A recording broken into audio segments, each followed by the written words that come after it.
Hey, hey, hey, what's up, guys? Welcome to the daytime stream for Wednesday. It's me, TheCardconomist.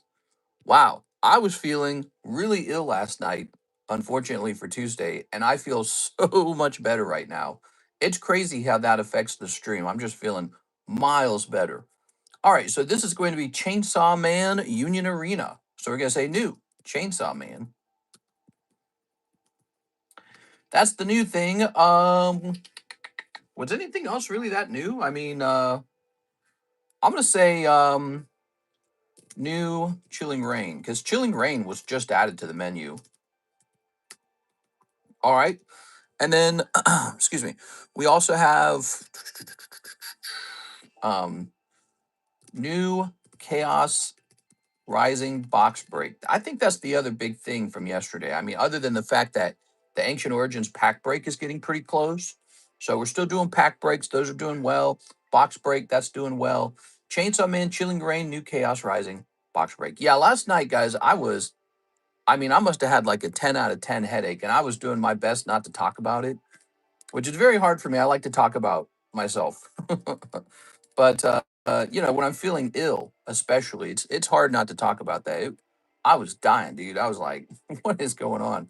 We're going to say um, we're live for Wednesday day. Okay. Dude, my head was spinning. I was closing my eyes throughout the stream as much as I could because even just the light was like contributing to the headache. And then we were coughing so much. What's that all about? I almost have to wonder, is that like acid reflux cough? And maybe I don't feel, maybe it's like not listing sold. Oh, hold on. Wait a second. What? Something sold? Wait a second. Hold on. I got to see this. Oh, we sold a big card. All right. We sold an Articuno, an Articuno for $1,900. Sweet. Anyways, yeah, the cough was bad. We had this terrible headache, but it's a new day and I feel much better. I felt like I couldn't perform my duties as stream master, master of the stream. It's my job to be a little bit jolly and tell some jokes and tease and have some fun. All right, let's put this here. All right. So we have a pre-order from a Joseph Smith. He says, oh no, that's not a pre-order. So we had a problem last night too, actually. We had a problem where I thought nobody was ordering, but actually we weren't getting emails for the orders. So the emails were showing up late. Hopefully that's not going to be the case for today. So hopefully they are working like intended. I'm going to close this CGC now and just take a look at some of these open browsers. Man, we are not getting any closer to getting any of our tag slabs back. It's so unfortunate. Man, they got 1, 2, 3, 4, 5 orders that they are not sending back to me. I wish they would get that freaking slabs done already. We need some slabs so bad, dude. It's so obvious when we run out of slabs. I got way less to do, way less to work on. I don't know. Maybe it's time for me to work on pricing up some of my personal collection. I feel like that's what we did in the past. How's our website looking? Miss Tammy fixed the Chilling Rain. That was nice of her. So Chilling Rain, Ancient Origins. I think it needed cropping or something, right? I don't know. So Chilling Rain, Ancient Origins, Rift Bounds, Abyss Eye. And now we're adding another new set to the menu. So let me work on this, everybody. Add new product. Shift that over for you guys. What do you guys think of that Dark Gyarados, huh? I believe this is Japanese. Japanese Union Arena Chainsaw Man. All right, Chainsaw Man. And then we like to say how many booster packs per box. To me, it looks like it's saying there's 16 booster packs per box. Okay.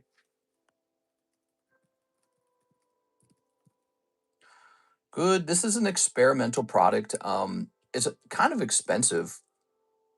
That's one of the biggest problem with card collecting these days. It's all gotten really expensive. Union Arena Chainsaw Man.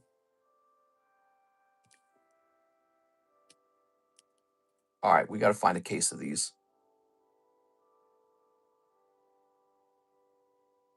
I believe it's a total of 256 packs per case. Is that what's going on? Actually, I'm not sure. 16 box case. All right, so let's get this right. I had a $500 import fee with this one.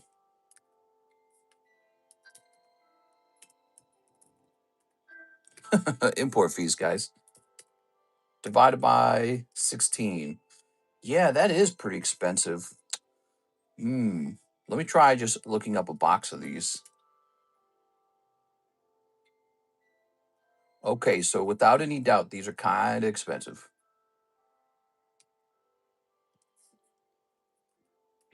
We'll see how they perform. So, because again, we part of the cost of this set is we have to add for the import fee because I'm still paying those, and there's no way around that.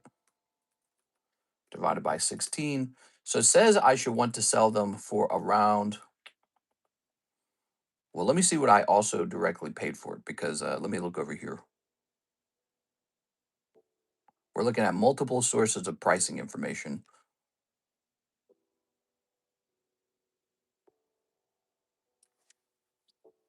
OP16, Union Arena. I hear it is Union Arena. Ooh, yeah, I paid a lot for this. Man, dude. So it looks like they're going to be about $14 per pack. That's going to be it. 14 per pack. They're coming straight out of a case. These are not just loose boxes. It's fresh, coming straight out of a case, guys. I'm going to jump down here to the other card set. I think that's where we're going to list it. So we're going to call it Japanese Union Chainsaw Man.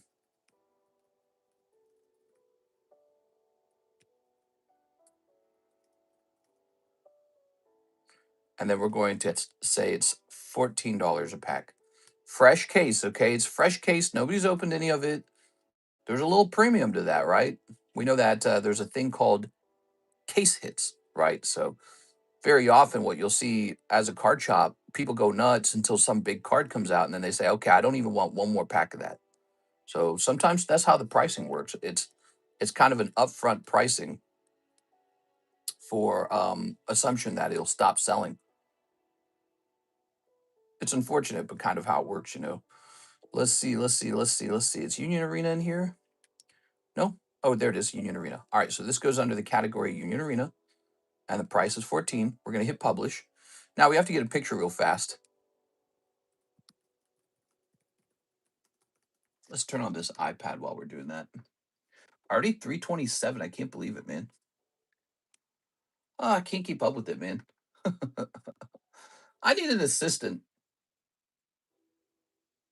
You know, it's hard to get 6 hours of stream time in and run a card shop, you know, because that's kind of what we're doing here.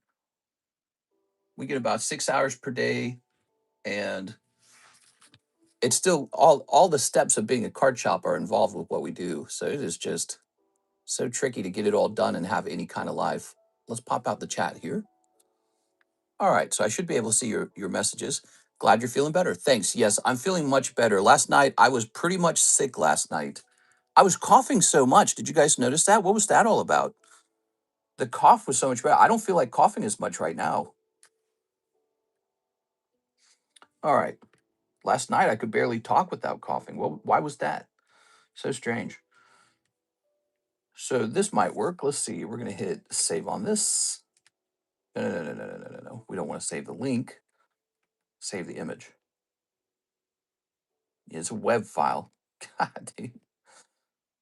So there must be a way to filter this. Tools, type, advanced search,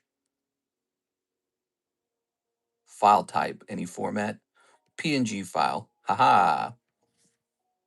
All right, so we did an advanced search, and we only want PNG files. Curious, there's not a lot of options. Oh, so you say file type PNG. That's so cool. Booster. This might be our only option. Let's see. It's 800 by 800. Let's save this image. Okay, now let's head back into the website and then let's upload this image.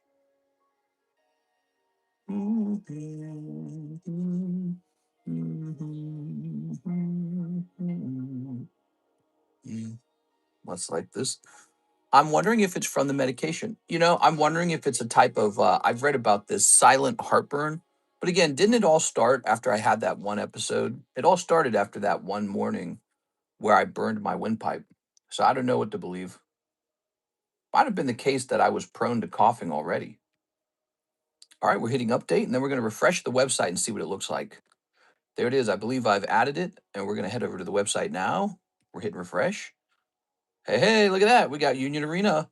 Looks good. Check it out, everybody. That's what we had to go with. I couldn't find any good booster packs. There's Chilling Reign. Chilling Reign. It's from Sword and Shield, but it's just $17. It's actually like pretty affordable.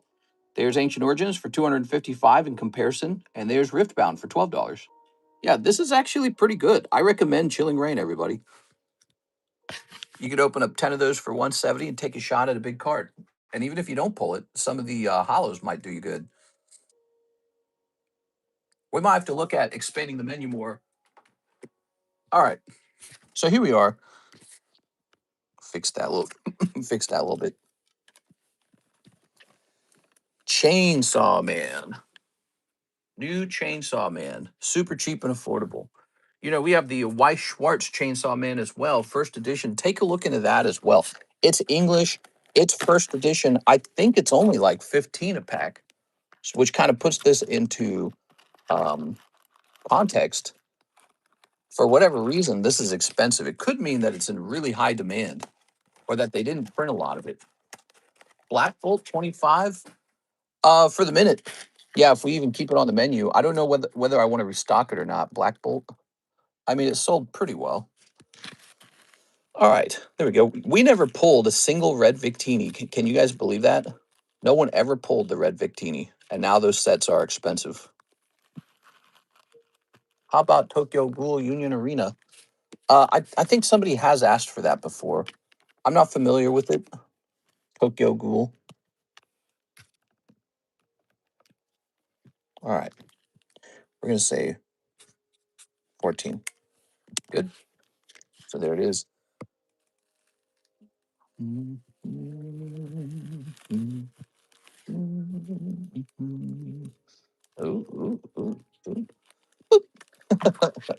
Chainsaw Man, new set, guys. Chainsaw Man, Chilling Reign, Riftbound Origins, Chaos Rising, Abyss Eye. We've got everything.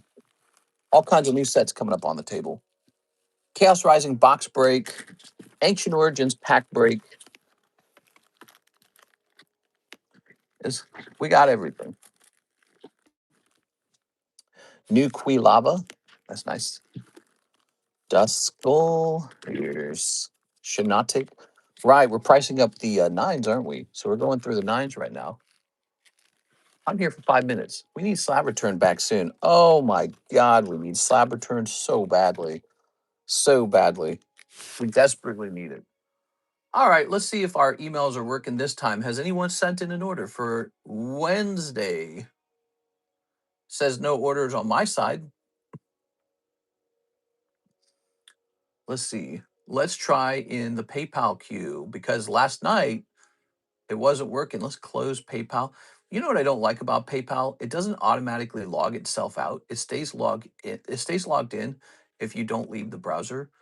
But then if you try to do something, it like crashes. So I wish it would just log itself out and let me log back in that way. Wife's car got totaled. Insurance said, bye, hit and run. Uh-oh.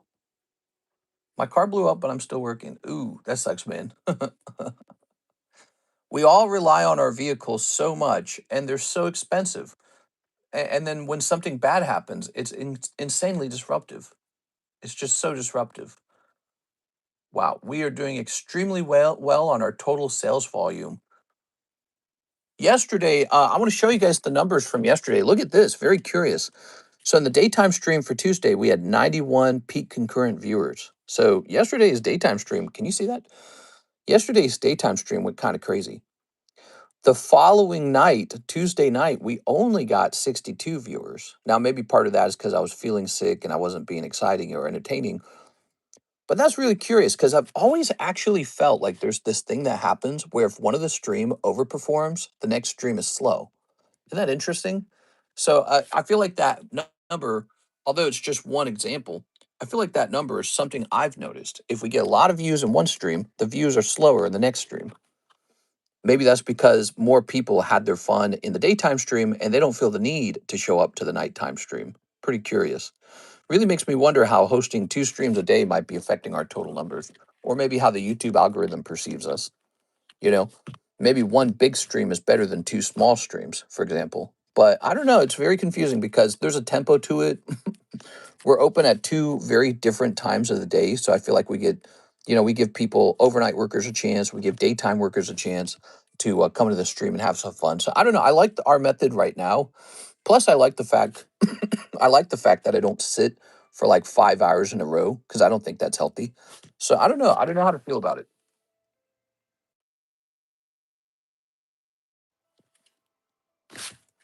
The One Piece 5 break is 40 for one spot. Oh, yes. That has been moving. We got a new person in there. So OP5 box break is moving. Here's Abyssai, everybody. Here's Chaos Rising. Whoa. I'm still trying to sell my 3 Blanc Air Hollows. Sick card mini, got it for 90 bucks. Yo, I bought the Japanese Rocket Articuno EX Hollow with the huge swirl. Thanks, Cody. Do we know what total amount of people are needed for it? I end up on Wegovy. I read up on Wegovy headaches. Maybe nothing new, but the recommendations were small, frequent snacks or meals. Avoid greasy, fatty foods and drink plenty of water. Yeah, and Gatorade, huh? Yeah, so I actually have some like zero sugar Gatorade, and I drank some that night because I felt the headache coming ahead of time, and I knew, hey, maybe if I drink Gatorade or something that'll help. But nothing seems to help. Now, the other thing I noticed that night, I ate not a lot of greasy food. Actually, let me tell you something. When I eat fatty, greasy food, I feel pretty decent. What I ate was very healthy turkey breast. I ate a heavy amount, not a, I wouldn't say like an unusual amount. I actually ate way less than normal. But relative to any type of food group like carbs or rice or vegetables, I just ate a big chunk of turkey breast. That's it. Big chunk of turkey breast, headache. So I don't know, maybe too much protein. Because that's what they tell you to do. They tell you to eat a bunch of protein. And I didn't grow up eating protein that way. I just ate like, regular food, like a sandwich, like a sandwich has bread and lettuce and tomatoes. Now I'm eating like this pure big block of protein, and it's like, is it a protein headache? Like what actually could be going on? Because I feel like there's almost a pattern to that. Like I feel like I've had this exact experience before where I eat a big piece of like ground beef or or turkey breast, something you're told by everybody, literally everyone says you're supposed to eat this online. And then you eat it, and it's a very unusual diet. It's not like what you grew up eating. And then you get this headache, and it's like, it's got, I don't know what it is. It could just be we're on day 3 of the Wegovy, and that's the strongest day of the medication. It is for me, anyways. Or maybe some other unrelated thing. Maybe I worked too hard. I don't think I worked too hard. I didn't strain myself too hard yesterday. I do think it's diet related. Maybe it's the amount I ate, but honestly, I almost ate nothing yesterday. You want to know what I ate yesterday? I had 3 eggs in the breakfast. Then I had a small bowl of chili that my wife made because she likes chili, and it's literally she's not like a master chef. It's literally just ground beef with tomatoes in it, almost nothing. And then I had turkey breast for dinner. That was it, and it wasn't an unusually large amount. It's actually, man, I probably ate like 1,400 calories last night. That was it. So I didn't eat much. So that's another theory is maybe I am losing weight and my body's not dealing with that very well, low blood sugar or something like that. Let me have a sip here. It's some kind of food headache. Gotta be. You said Taco Bell. Yeah, so I had Taco Bell 2 nights ago. It was like 4 tacos, literally almost nothing. I used to eat whole meals at Taco Bell. I'd need like 8 items. Now I'm eating like 4 tacos, just like normal small tacos. So yeah, I've changed. The medication works. All right, let's see. I'm not sure, just trying to be helpful. It's an interesting subject. It's a very interesting subject. Maybe some of you guys have had trouble with food and headaches. Oh, that's days before. I doubt it's related. It's definitely not related. All right. So, any orders today? We had a slow Tuesday night, by the way. Tuesday night was real slow. We have a new set on the order. I see Miss Alexandra sent in. Let's see if that showed up right away on the website. Yes, it did. Let's take a quick look. She sent in 51 because she wants 3 packs of the Chilling Reign, and I would like to keep the commons and uncommon Pokemon cards. It really doesn't qualify for that. It's not an expensive of enough booster pack. I can do it. I can understand one. What if we just like picked out 1 or 2 of the good commons? Because you got international shipping and commons add a lot to the weight very rapidly. But let's go find these Chilling Reigns first of all. Actually, I should have some right here in this bag, right? So Chilling Reigns. Now these Chilling Reigns, like this one right here, this would have come straight out of here they are. So these Chilling Reigns came straight out of the 25th anniversary celebrations. But there is a Cup Fu. Cup Fu has only 1 Pokemon card. Cup Fu? Oh, Cub Fu? Is it Cub Fu? Last time I'm going to try and help Mr. Pin website and ping the Discord. Oh, does the website need pinning? Thanks, man. Let me jump over here. Wait. Oh, this is the previous stream. That's why it looks like it's already done. We're in a new stream. Like the little fighting bear. You like them? Let's take a look for them, okay? The rule is for keeping the bulk automatically, the pack has to reach a price of about $30. It is. Let's take a look and see what we got here. We'll pick out your good commons, okay? I don't mind. But let's not do the whole thing. It gets real heavy real fast. Some of it's just junk, like energy cards, Ooh, let me pause this as well. All right, so here's Cast Form, Hatena, Aaron, Ralts, Venipede, Justified Gloves, Reverse Hollow, Melanie, Hatrim. Okay, so nothing interesting in there. Pack number 2, Weedle. Oh, look at that. You got something. Here's a Sobble, Diglett, and Shadow Rider Calyrex. Wow, cool. So we got a little Diglett, we got a little Sobble. He's a starter. Ooh. I'm just kind of loosely translating what might have any value. Okay, this feels pretty cute. Rockruff if you like doggies, I guess. Here's Gardevoir, not bad. All right, Gardevoir it is. So beautiful Gardevoir. Look at that. Not bad. 3 packs, 1. What is it called back then? Is it called SR? I don't know what they call it back then. I guess 1 SR. All right. So there we go. Calyrex. You also have a Diglett and a Gardevoir. I would consider these reverse hollows pretty carefully for grading, okay? Because nowadays, these reverse hollows might actually be worth something. All right, Miss Alexandra. Now, I'm trying to remember. Did you have your own box? What were we doing with you? Grab this baggie right here. Here you are. Well, thank you. I think you were the first order of today. All right.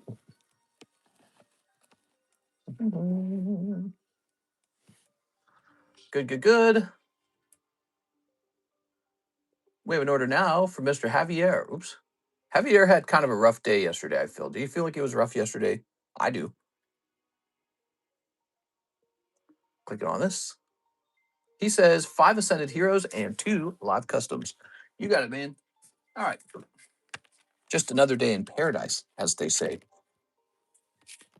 We've got that trade card. That's a Poker Bowser trade card. It's from 2015. That makes it 11 years old. It's a retro Bowser. We are. Did we just start? Yes, we did. Did the Playboy move at all? I believe there's 2 people in the Playboy. We're waiting for 2 more people to join that. That's the Playboy box break he's asking about. And when we get a total of 4 people in there for $40 per spot, 1 person will get a whole box of Playboy cards. And the Playboy cards include multiple chances to pull a Donald Trump card. And he sells for a lot of money in a 10. Not to mention, nobody has pulled a rainbow version of that card and graded it 10 as far as, well, I think that somebody mentioned there were like 2 of them. All right. And the PSA pop. Show off the box. I don't mind. Let me just do this first. Okay, 1, 2, 3, 4, 5.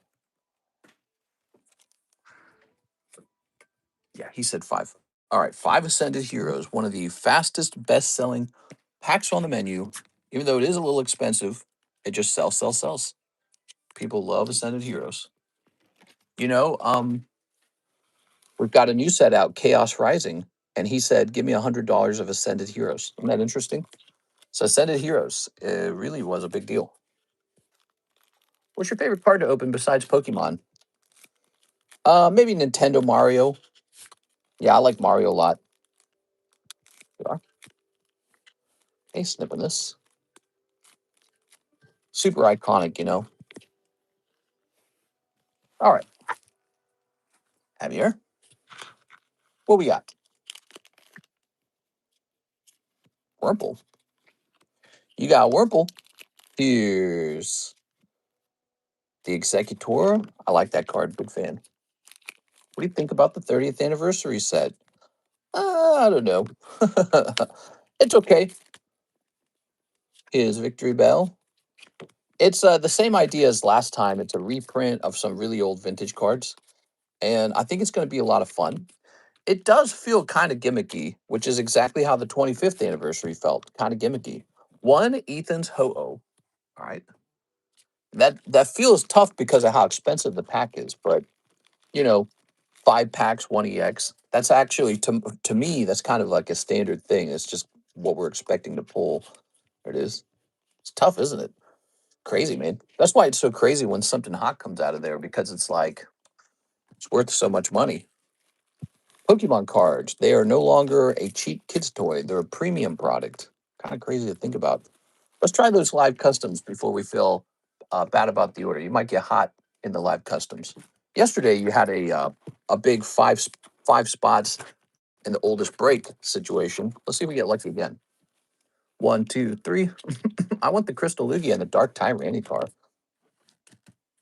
Ah, yeah. Here's Charmander, Char, and Gabite. All right, now we can feel bad. Feels bad, man. Oh man, Heavier. You know what's going to happen now, right? One person's going to pull the next Ascended Heroes pack, and it's going to be Gengar, and one person's going to pull the next Live Customs pack, and it's going to be whatever the top pull in there is. I guess the tops card. Heavier, I'm giving you 2 spots in the second chance break. Holy dude. Okay, you've increased your odds that you're the one who pulls this. Okay. Not a barter again. Give Javier a hit. I know, man. Here's the second chance. There it goes. Hey, mister. So what's your overall take on the bricks and minifig scandal? I've consumed every single video of that I could. It's such a crazy story. And, I feel like everyone said everything that needs to be said about it. We're just waiting for more information now. We're waiting for this guy's reckless Ben's court date. We're waiting for a lawyer to represent him and maybe try to take the court federal, take the case federal instead of, in their local court system, which is almost certainly going to be biased, right? Like, I'm pretty sure if there's cop corruption in their area, they're not going to get a fair trial. There's just no way. So they have to get it and turn it into a federal case, I think, in my opinion. But yeah, it's pretty bad. The minifigs company handled it so poorly. And Reckless Ben, you're going to remember his name pretty easily now. It's kind of interesting, all of it. All right, let's see. So we have Oscar Resendez. He says, 5 of the new Chainsaw Man packs. Can I keep Reze cards? I don't mind. All right, you ready? Yeah, it's what a scandal, man. All they had to do was be fair to the guy whose cards they had on consignment. It's like at the core of the case is just the fact. Oh wait, I tore this too early. We already had an overbox. At the core of the case is the fact that it does seem to be that minifigs took his Legos. That's it. And then instead of trying to help and fix it, They doubled down on keeping it, like greedy bastards. No, no, no. Those are all mine now. You can sue me if you don't agree. Holy, dude. Like, that's just not how you do business. And I'm sure the guy was not expecting to be recorded. So he actually behaved like he was in private. So you know about him now, you know? He's a bad person. If you're just good at doing business, you just don't respond that way. You don't say that kind of stuff. And if you don't like it, you can sue me. I'll claim you stole them. And then what happens? Ben gets raided by the police. What do the police work for the bricks and minifigs company or for this Josh guy? Crazy, dude. Yeah, I saw the Patreon CEO response. You know, the reason he was so confident in basically flipping the bird at bricks and minifigs is because he's looking at it too, going, oh, this is an easy case. Like, what are you gonna do? You're gonna take this guy's video down, no right to free speech, no right to negatively report on something. You're allowed to negatively report on something. There's nothing you can do about it. Like, people can make hit pieces about me if they want. I can't do anything about that for the most part. Unless they lie about me, that's slander. But if it's not a lie, well, then what am I going to do? You're not allowed to just tell the press. They're not allowed to report negative things about you. So if I do something bad, people are allowed to tell on me. That's just how it is.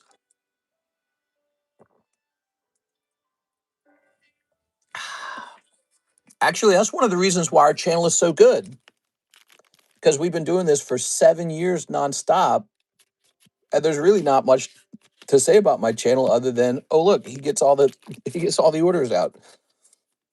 Here's this. There's a distinct lack of negative press on this channel because we've done such a good job for so long. Here's Miss Reze. Chainsaw Man movie was one of the best movies I'd seen in a very long time, by the way. If you haven't watched it, I think it came out last year. Whoa, there we go. You got an SR star, and it's got the two girls on it and Mr. Chainsaw Man. Sue us, I dare you. Yeah. Yeah, and then he did. He sued them, and they're like, oh, we didn't think you were going to actually sue us. Why don't we just shut down our shop so that we don't have to pay you out? So if you guys haven't followed that story, go watch it. The Bricks and Minifigs story by Reckless Ben. Here it is. I loved the Reze movie. I loved the Reze movie. I was impressed with the pacing and the storytelling and the animation, the flirting. It was all so well done, all without injecting the show with whatever Western movies make nowadays. They just make bad movies now. So I feel like only Japan and maybe China and maybe South Korea can save us from ourselves anymore. Oscar Resendez. Here you go, Mr. Oscar. All right, let's see. Fresh bag? Fresh bag. Are you going to stock the 30th anniversary set? I was thinking of skipping that one. What do you think, Robert? The movie was great. We do things differently around here. Yeah. Yeah, the cop said that. It was basically him admitting that we're going to treat you inappropriately. I mean, at worst, what he means is we don't follow the actual rules. That's what he means. So at worst, he means we know how to do corruption together. We know how to collude on corruption. But at best, he just means we're very, very, very tough. Like we're going to beat you up because we're tough and we're not nice on our police force. But either way, it's so easy to take that line and show it to court and be like, yeah, you can't trust these cops. With this line and what they did, seems an awful lot like they were abusing power. So I think he's going to have a pretty easy lawsuit. But I think the first step is going to be for him to get it away from that area, because if he has the lawsuit in their court system, he's going to lose. Kind of like when Trump was accused of R word in a not a criminal lawsuit, a civil lawsuit, and they hosted it in New York. And so, of course, he lost. So it's the same way here. If they host the actual lawsuit in their little town, he's going to lose because they're going to vote against him no matter what. So they have the very first thing they have to do to get a fair trial, they have to move the trial to a neutral area. All right, let's hit refresh. If you host the trial in a place that's against you, you're not going to get a fair trial. The next order is Chaos Rising, Twilight Masquerade, and shipping, but I don't know who this is for. Who is this for? It's for a pack of Twilight, a pack of Chaos Rising, and shipping. I suppose we'll probably have to open this up in PayPal anyways because we have to get that address too. You know, the Ancient Origin had a one-pack blister with 2 promo chances in Firo. I will never find the German Firo promo. I'm going to go find you a German Firo right away. All right. What the heck? We got an order from someone called Online Shopping. Jason Edwards? Is this Mr. Jason? Is he a new guy? Oh, Jason. Jason Edwards. So let's go take a look into, well, let's get your products first. Let's start there. We got one of these. It's mine, says Jason Edwards. Hey, what's up, Jason Edwards? Let's go grab your Twilight Masquerade, which I think is back here. Haha. Wow, both of these sets give you a chance for a Greninja, guys. No, I have a bag. Okay, let's grab that bag. So you're going to be in one of the JA boxes. And we're going to get you some shipping too. Do I have your shipping address in here? You know, Jason, you're going to have to email me your shipping because I don't have your address in PayPal or on the website. So you're going to have to send shipping to TheCardconomist@gmail.com. Basically, my name at gmail.com. Send me your shipping address and I'll get you shipped out, okay? Yeah, for some reason, the address isn't on the website or in YouTube. I'm sorry, or in PayPal. So the wrong thing. So here's a Jason Edwards 2 and a Jason Edwards 1. Whoa, it's been a while. You were last here in December. Good deal, man. Welcome back. He was last here in December. He's coming back. Nice to see you again. All right, cool, man. Where you been, Mr. Jason? I want to see that Mr. finds me that German Firo. Well, let's see. What could German Firo come out of? Well, he could definitely come out of German Jungle. Then there's Lieutenant Surge's Firo. That would come out of German Gym Heroes. Here's a Remoraid, Keldeo. Here's Poltergeist. I got some German Neo packs. That's pretty fun. The German cards are fun to look at. Email is technically in description under ZELLE. Yes, you can find that same email address under the payment options in our description. You'll notice under payment options, one of the options is ZELLE, and it gives away my email in that area too. Show box break, please. We have a Chaos Rising box break, and it's got like, I think 4 spots left. Let's see. Pokemon box. Might be 5 spots left. No, it's 4 spots left. So Chaos Rising box break, 4 spots left. It's for a whole box of Chaos Rising. Can I message you in Discord? That works too. That works perfectly fine. Yeah. You can send me that and I can get your label made. I know it's going to have your name on it. So I'll let him do that.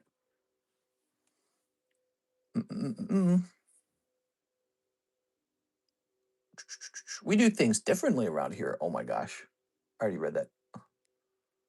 So now we've got an order from, closing this, Luis Nunez. Hey, what's up, Luis, with the big order? He wants 24 of the Yu-Gi-Oh! Rarity. Oh, that's selling quite well. All right, let me get a whole box of it. A whole box of the Yu-Gi-Oh! Rarity, huh?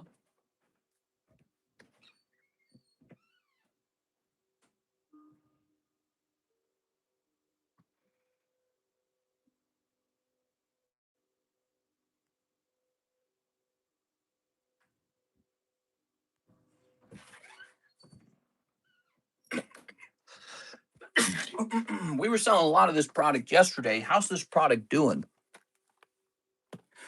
Yu-Gi-Oh! Rarity V.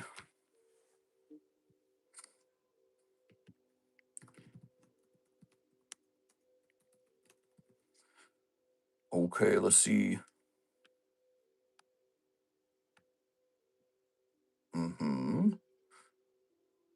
All right, let's get it open, man. This product is popular. It's about to do a lot better when I get that serial pull. Are you telling me there's a serialized numbered card in here? Chance for that? Zenobius said, hi, what's up, Zenobius? How's it going, man? There we go. Oops. There we go.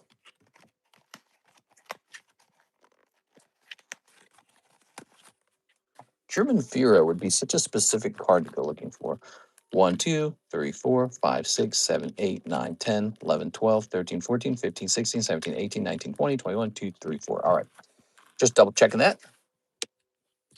Said I had to send a friend request. Yeah, I hate that. I don't know how to disable that. I want people to just be able to message me. All right, I'm accepting it. Accept. All right, you're all good. I've accepted the friend request. I never turned that on. Discord turned that on, it seems. It seems to be a setting you have to like turn off. Let's see. The Ancient Origin promo that's so hard to find. Ancient Origin promo. Okay, snipping a couple of these. Snipping a couple more of these.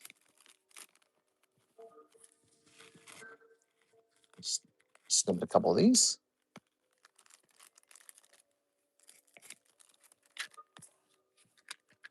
Snip a couple of more of these. Maybe a little snipping. Snip. All right, there it is. One whole box of Yu-Gi-Oh! Rarity. That's a big order. Luis Nunez. We're going to have to hunt your bag down afterward. Message sent. All right, perfect. So now we can make that label. So here we have, wow, right away, Red Eyes Dark Dragoon overframe. Nice. By the way, if you ever don't want these plain hollows, let me know, okay? All right. Here's a little Monster Reborn. I know that's that's an older card. Those tried to slide out of my hand, but I caught them. Here's Centurion Primera, Radiant Typhoon. Okay. Here's Dark Magician. Okay, Dark Magician. Good. So far, so good on this box. Do you have Stranger Things? The Stranger Things booster packs? I do not. I thought about it, but I don't know. The last season seemed so stinky. I was like, I don't know. I was ready to move on.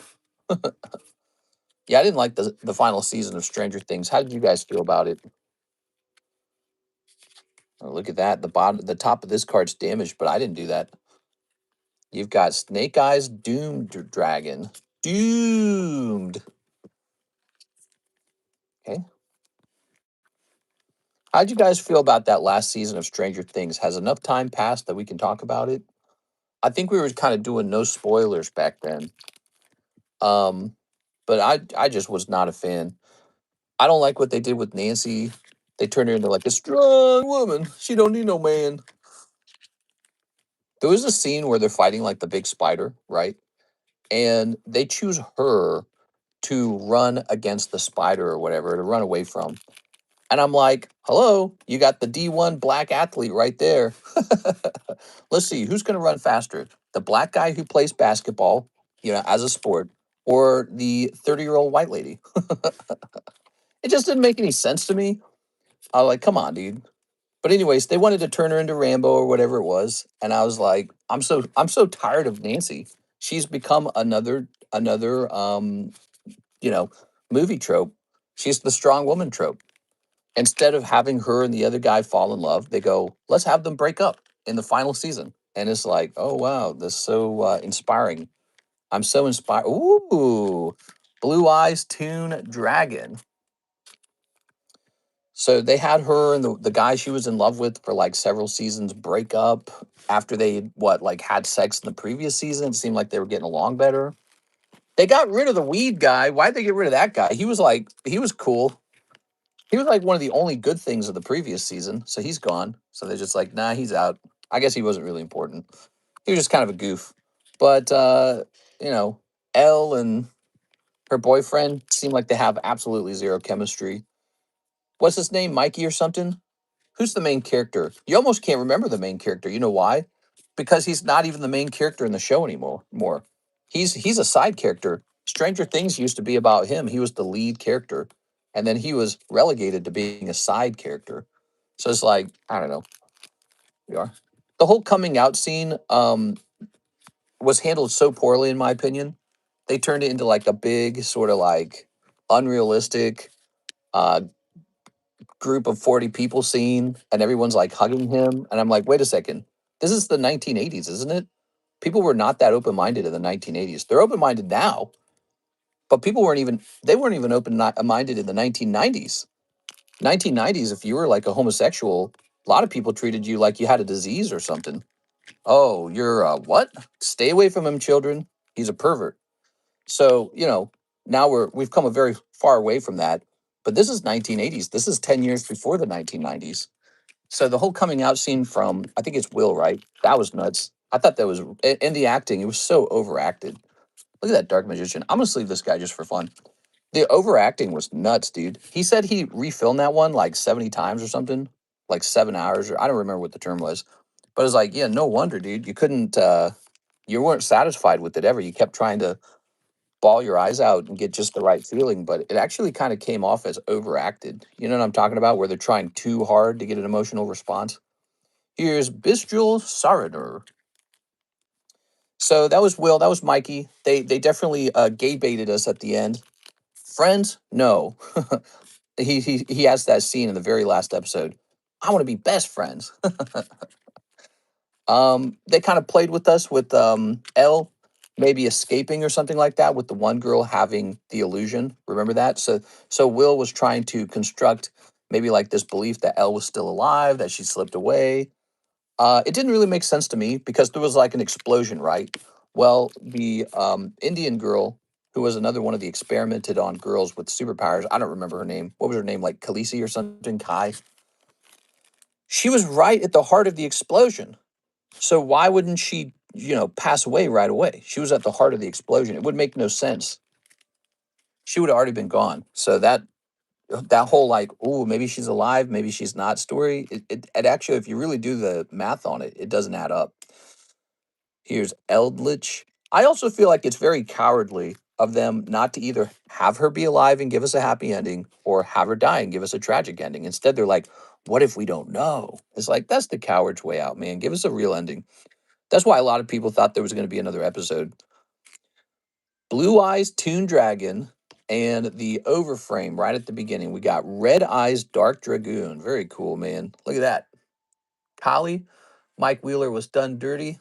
Yeah. The other scene, there were a lot of scenes that were like this. They had the strong woman trope like every 2 seconds.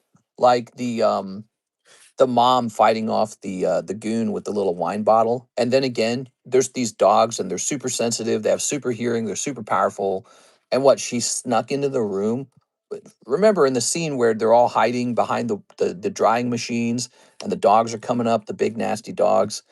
You're telling me these dogs with super smelling, super hearing, whatever, they didn't hear Nancy Wheeler and she's like with a broken leg and a broken neck and she's sneaking in whole gas tanks and putting it in a dryer and setting the dryer to on or whatever. They didn't hear any of that. She's just that sneaky, huh? She's that sneaky. They can't detect her at all. And how is she in any condition to do that? But then they kind of had her emerge like, whoa, girls, get it done. It was terrible. It was absolutely terrible. And they just keep doing this to movies. I think we were just talking about how I really enjoyed the Chainsaw Man movie because they didn't do any of that stuff. They just kind of let it be what it is. They didn't have any tricks to it. They got strong female leads in that movie, but that was okay because it felt like natural and all right. But I don't know. They make it like this big weird thing in Western shows. Anyway, so that's how I felt about it. There were other problems. Ready? All right. Let's get this opened. Lewis Sutton, let's get that queue cleared up. Oh, did you already have a bag, Mr. Lewis Nunes? Let's see if your bag was in this box. You got a bag already, Mr. Lewis? Leon. Oh, here you are. Found you. Well, you're gonna have a big bag now. Appreciate the big order today. Can you put the destroyer in the hits and take the bulk? Oh, okay, wait a second. I'm a little I'm a little confused. Did you say you don't want all the bulk, but you want the destroyer from the bulk? Is that what you're saying? Soul leading, monster trap, danger urgent, Dyspian, diviner, Albion, dragon mind, primitive dragon. Hold on, I'm a little confused. All right, spirit, rocket. I can definitely do that. You know, you always get so many of these bulk hollows. I'm pretty aware that they're probably not worth hardly anything because everyone gets them. The destroyer, huh?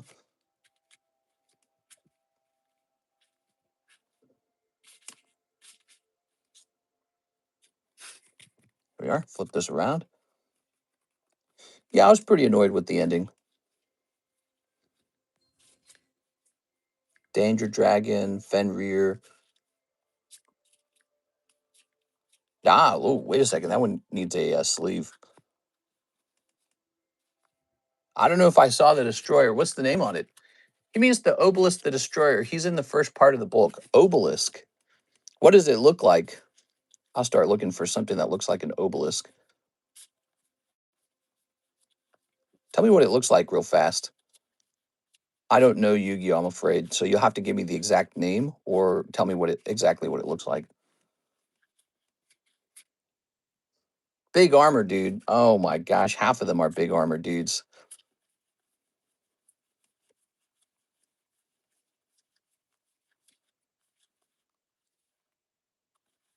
Has it got obelisk in the name? Oh no, we're wasting too much time on this. Hold on, wait a second. Let's see. Blue football looking dude. Okay, blue football looking dude. Maybe this guy?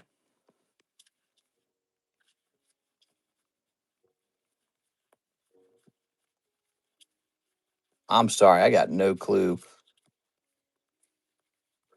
We need a name. I need a name on the card or something, or a better description.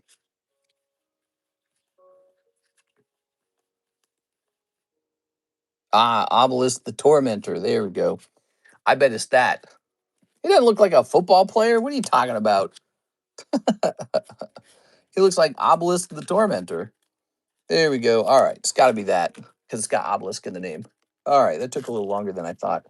Thank you so much, Mr. Luis Nunez. We got a lot more of that. In fact, so what we're doing right now is we're going through the first case of that Yu-Gi-Oh! Rarity V, and then we have a second case of that Yu-Gi-Oh! Rarity V. So we've got two cases of it. Okay. Here's the Javier giveaway. We have to hit the view bounty. We have a really tough view bounty today. Look, yesterday we did really good, 91 viewers. So that's a pretty tall view bounty to hit. We got that on a Tuesday. Why was that Tuesday so successful? I don't know. Great question. All right, I know there's a queue forming. Let me start unpacking it. We got Mr. Nicholas Pacheco. He would like 3 live customs. Nicholas Pacheco. All right, so don't feel bad if he snipes something out of the box here because he is going to a different part of the box. It's all random these days, isn't it? Right? So let's see. He could get bad luck. He could get good luck. We got Kyo Gray, Clavat, and Trobat. Okay. Let's take a look. Kyo Gray, huh? I'm looking for it. Let's find out what you got.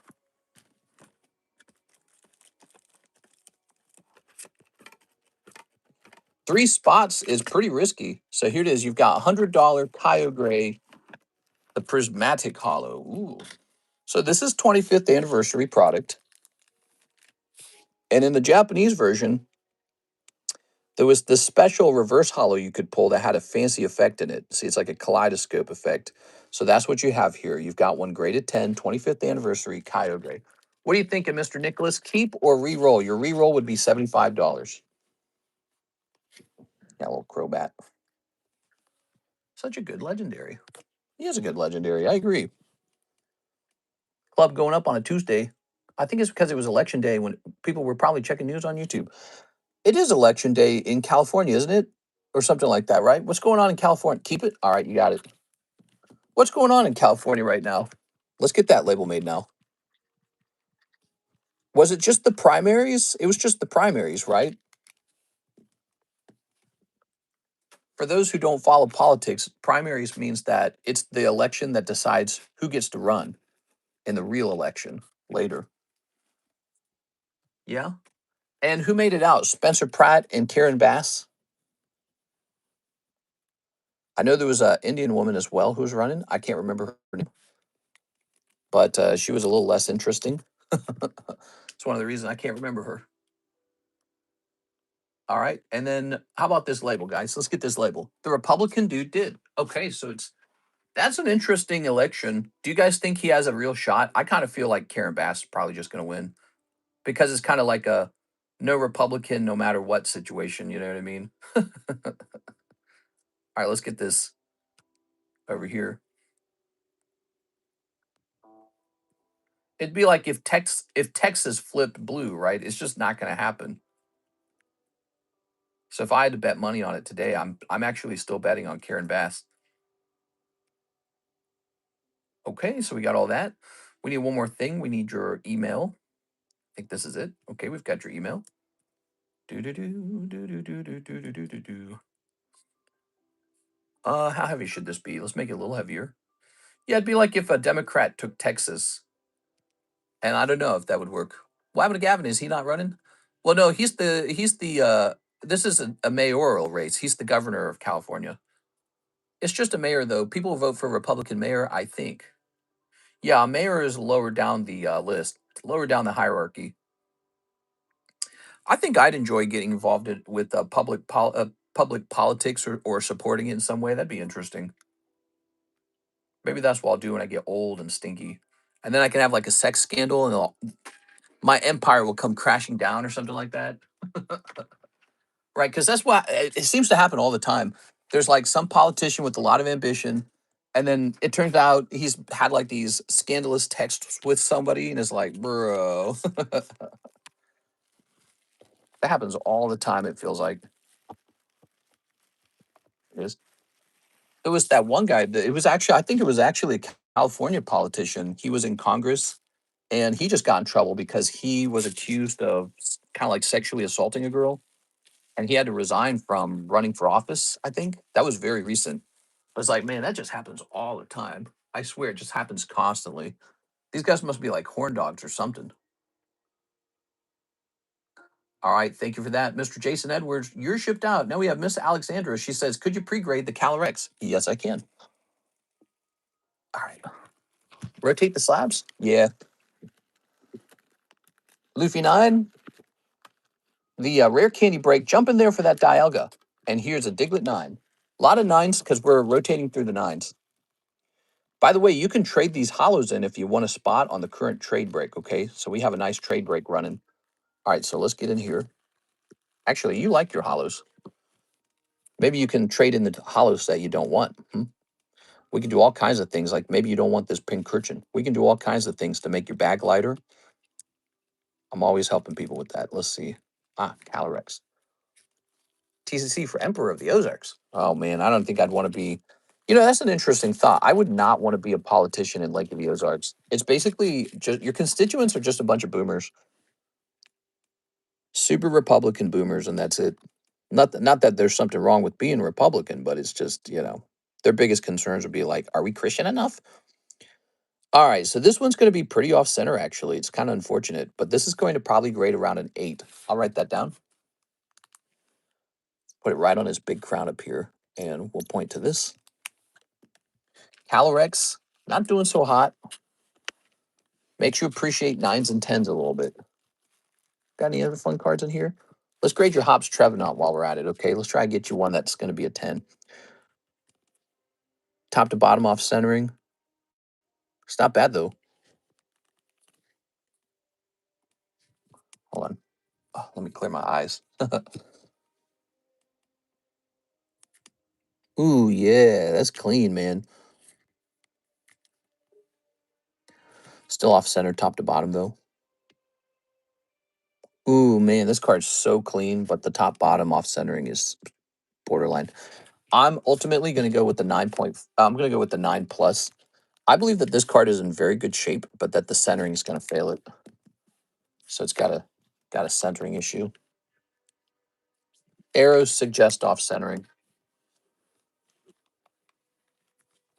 I think there you have it. Yeah, that's too bad. I see it.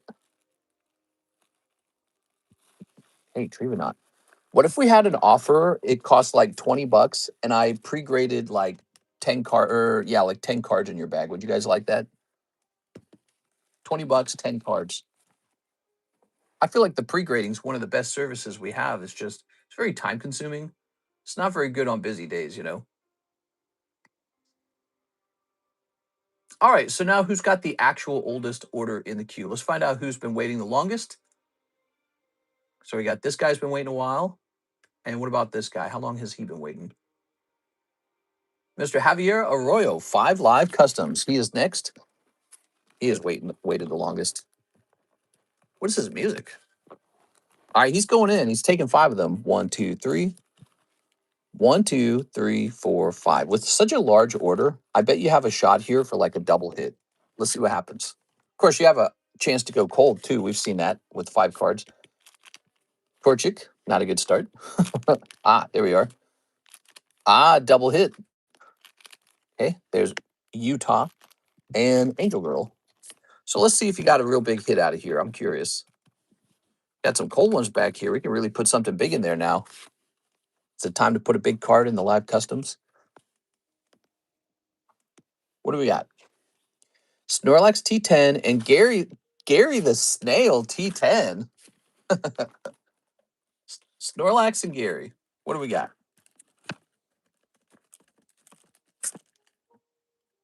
It says 142. Okay. So I know what the Gary is. It's the Snorlax I don't know about. Here he is. So he is a little bit pricey, believe it or not. That's English Sword and Shield base set. I know it's crazy, but this is actually a 6-year-old card now. So there it is, Snorlax. And then here's Gary the Snail for $100. So you went from 125 to 300. What are we thinking here? I'll look up the Snorlax for you so we can compare modern price because I want to see if it's really 200. But I imagine it is. I mean, that's what I would have based it off of. So let's look up Snorlax 142. All right, so here you can see when you search this Snorlax, $200 comes up pretty fast. So that's what that would have been based off of. Is in fact higher numbers than that. Now look, sold on June 2nd. Oh yeah, it's the same one. Sold on June 2nd, $250. June 2nd, $200. June 1st, $300. So this really is just an expensive Snorlax. It can be hard to believe, but it is. It's an old set. All right. What do you think, man? Dude needs to re-roll that for the memes. Gary the Snail, he's a Magic the Gathering card. What I can say about this was a specialty set. It's one of those Magic. They have like specialty sets that they release, right? And I've graded a lot of Magic cards over time, more than I thought I ever would. And what I can tell you about Magic cards is they're very hard to grade 10. Harder it feels like than even Pokemon. And this is because the border on the back is a black color. So if even the slightest issue occurs, it just shows up like black and white contrast. So I do feel like most of my Magic cards get rejected. So if you see a nice Magic 10, that's a good card. Plus, their print quality is not good. All right, so you're thinking keep Snorlax and reroll Gary. You got it, man. This shall say Javier Arroyo. So you're locking in the $200 value. Good. You made all your money back. And now you can take another shot with the Gary being rerolled. Let's see if you can get a bigger pull. Or maybe just one that you like better. 2, 3, 4. All right, good luck in there. 1, 2, 3, 4. I agree. The borders are rough. Yeah. Magic cards are hard to grade 10. Hard to grade 10. This shall say 75. So the next guy who gets it Um, probably won't re-roll it. He'll probably keep it. Makes me wonder if I should just buy it back out of the box. You ready? Tossing a big pack of them over there. 1, 2, 3. 1, 2, 3. There's your re-roll. Good luck. Okay, Disney Kids. The Beetle. Ah, woo! Gengar T10. Oh, that sounds promising. These are scary, you know. These aren't cheap. These live customs are pricey, everybody. All right, what do we got in here? Maybe an upgrade? Is it 057? Oh, big upgrade. All right. Trick or Trade Gengar. He's probably a keep. I mean, you can re-roll him, but this guy's gone up in price since he was put into this box, so I imagine you're tempted to keep him. There it is. Trick or Trade Gengar. Jealous. I love that one. Get the bag. All right. It finally a payout for you, Mr. Javier. Kind of crazy how that works. Did you guys notice that? He had had some really bad luck, and now a round of good luck is kind of reversing a lot of that. Isn't that interesting? Because I think this card is like $300 and a 10 confirmed now, like last sold. Keep? Yeah, I'd keep it too. I mean, what's going to be better than that? There might be 1 or 2 cards in the box that are better.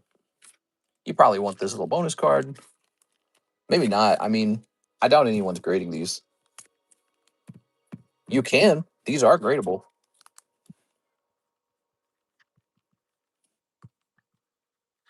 All right. Thanks, Mr. Javier. It was 200. The Gengar, let me look it up. I'm going to look up last sold, okay? There's 2 versions of the Trick or Trade Gengar, so you have to look up the correct version. That's that's the Cosmic Color version. So when you look it up, you immediately get 300, 285, 369, or 370, I mean. Oh, come on. Is this broken? Dude, why is this app always breaking? God, dude. Is it you think it's my cell phone? My cell phone's pretty old now. Maybe it's time to upgrade my actual cell phone. Throw this old one away. This old one knows too much about me. It has to be destroyed. All right. So last sold in auction for 263 on June 2nd, and then last sold buy it now for 300. Kind of looks to me like he might have pulled a card valued close to 300, in my opinion. So the gang, assuming that you believe tag translate roughly to the value of a PSA 10, which I do actually, sold a lot of cards that way. Throw this way. I mean, maybe it's a little bit. Tag ain't PSA. Yeah, but Tag's been doing good. If you've been paying attention, Tag's been doing real good. So if you've been paying attention to how Tag sells, it sells very close to PSA prices. Some Tag cards sell for more than a PSA price. So just to point that out, it's not hard to see why. You got the grading report, so you can basically see forensic imaging of the card to see how perfect it is. Their grading standard is very strict. It's super high, and it's got that crystal clear case. It just looks so pretty in the case. So it's like you could have your Gengar sitting in an ugly PSA slab as a 10 or a very pretty tag slab. So, I haven't had any trouble selling any of the tag slabs ever, like not even once. They all sell. And then, yeah, it's very nice. So that's why their company is exploding right now. That's why they had to shut down grading. Here's Curtis Law, 10 Pokey Shuffles, 5 Abyssi. All right, Curtis Law is next, 10 Pokey Shuffles. Pokey Shuffle. Yeah, case looks fabulous. That's nuts only because they're hard to get in a 10. 1, 2, 3. It does seem like a lot. 1, 2, 3, 4, 5, 6, 7, 8, 9, 10, 11. There we go. Faith restored in the live customs. You just have to get lucky. Oh, double pull for this guy. All right, so what did you get? You got $40 to the oldest break. That's a star card. And you got Old Maid Coughing. Now, this one cannot be re-rolled. You have to accept your star spot. You have to accept it. 1, 2, 3, 4, 5, 6, 7, 8. Okay. That goes back into the box. In fact, it's just one of those things you can pull out of the box. We got this thing called star spots. Wait, what's this? What is this? Ah, this doesn't belong in here. How'd that get in there? Okay. Just one of those things, you know. Keeps the brakes moving. Oh, the old maid coughing is the next part of this. Let's get that old maid coughing. Now, this Pokey Shuffle box is so full, I can hardly even add any new slabs to it. It is all the way filled. It is loaded up. Actually, this has a lot of tag slabs in it, but that's because we've been getting a lot of tag slabs returns back quickly, and the PSA returns are not coming back quickly. So there's a reduction. We have a shortage of PSA slabs. Here he is. Ooh, $25 for that one. So he's been re-rolled a couple times. So he's probably worth about 35. But your re-roll, if you decide to re-roll him, would be $20 re-roll, okay? So you think about what you want to do. I'll get your star spot. Curtis Law. Coughing's the TCC mascot. It might be the mascot. I'll keep it. All right. Keeping coughing.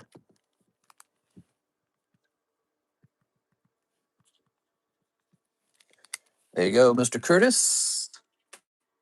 My Pikachu secret from Black and White came back in 8, and my reserve Power Keeper's Charger came back in 8. Unfortunately, no 9 or 10, but still, new cert. Nice, dude. Were those ones you pulled here? Oh, why did I just do this? It's this card I needed to get rid of. I'm so dumb. It is Curtis Law. Let's write it in cursive. Curtis Law. There you go. And where would we be keeping Mr. Curtis Law? Oh, you're going in the Playboy break. That's the star break. Box star break. Here it is. It's the oldest break too, I'm pretty sure. Well, no, actually the One Piece break might be older, but that is the star break right now. It's this break box. My Pikachu secret from Black and White. All right, so there it is. One spot left on the Playboy box. Now, Curtis, if you don't like the Playboy box, you can try to sell it back, okay? How much for the SpaceX IPO will you be buying when it hits the market? None. It's gonna be a meme stock, dude. There's no, I mean, it's cool. I like SpaceX and all that. This space is the future or some argument. I don't know. But it's gonna be so overpriced just from speculators. So there's gonna be people buying it just because they expect it to be overpriced because it's Elon Musk. So I'm just, Curtis Law, 5 Abyssi. I'm not expecting anything good from it. Okay, 5 of the Abyssi, you got it, man. I'm not touching it with the 10-foot pole. Okay. What about you guys? Company that is worth a gazillion dollars but doesn't make any profit. I think they get like contracts from the government, basically. They get government contracts to do stuff. Space Force, if you will, which almost feels like socialism for like a government handout to a private industry, but I don't know. I don't know. I'm gonna be getting into collecting Hot Wheels. Yeah, it is. Check on your PayPal. See if you had any pending orders. Okay, you are before you do the Hot Wheels. All right, here's this Curtis Law. What are we touching? We're touching these Abyssi packs. 5 of these. Snipping this. Okay, you ready, Mr. Curtis? A cold one. Aha, Drillbur, or whatever his name is. Here's Rampardos. And here's, aha, the fish. All right, you got one fish. Go fish. Curtis Law with the K. Well, Curtis, do you have a bag? Let's see if he has a bag. I'm thinking of flipping it, but there's a hold period. So I'm looking at a company that supply businesses like SpaceX, AI data centers. It's all good. I mean, it's all speculation right now. Everyone wants to be early. And then there's going to be people who are just buying it because they perceive other people are going to buy it. No other reason. It's too crazy for me. Everyone was going nuts and buying Bitcoin. How did that work out? Look at Bitcoin now. It's at 65K. Same with Ethereum. Ethereum's another big one, and it's not doing well either. Ah, here it is, Curtis Law. With the name like Curtis Law, you could have opened up a law firm, dude. Practicing law with Curtis Law. That sounded amazing on TV, man. You gotta go work on that, okay? I've got a bag. We're gonna say Curtis Law. This is a new thing I'm doing where I put people's names at the top of the bag, which makes it really easy to find them. Bob's Law Blog. Still got my long term in Pokemon, so I'm using the small funds to play in stocks.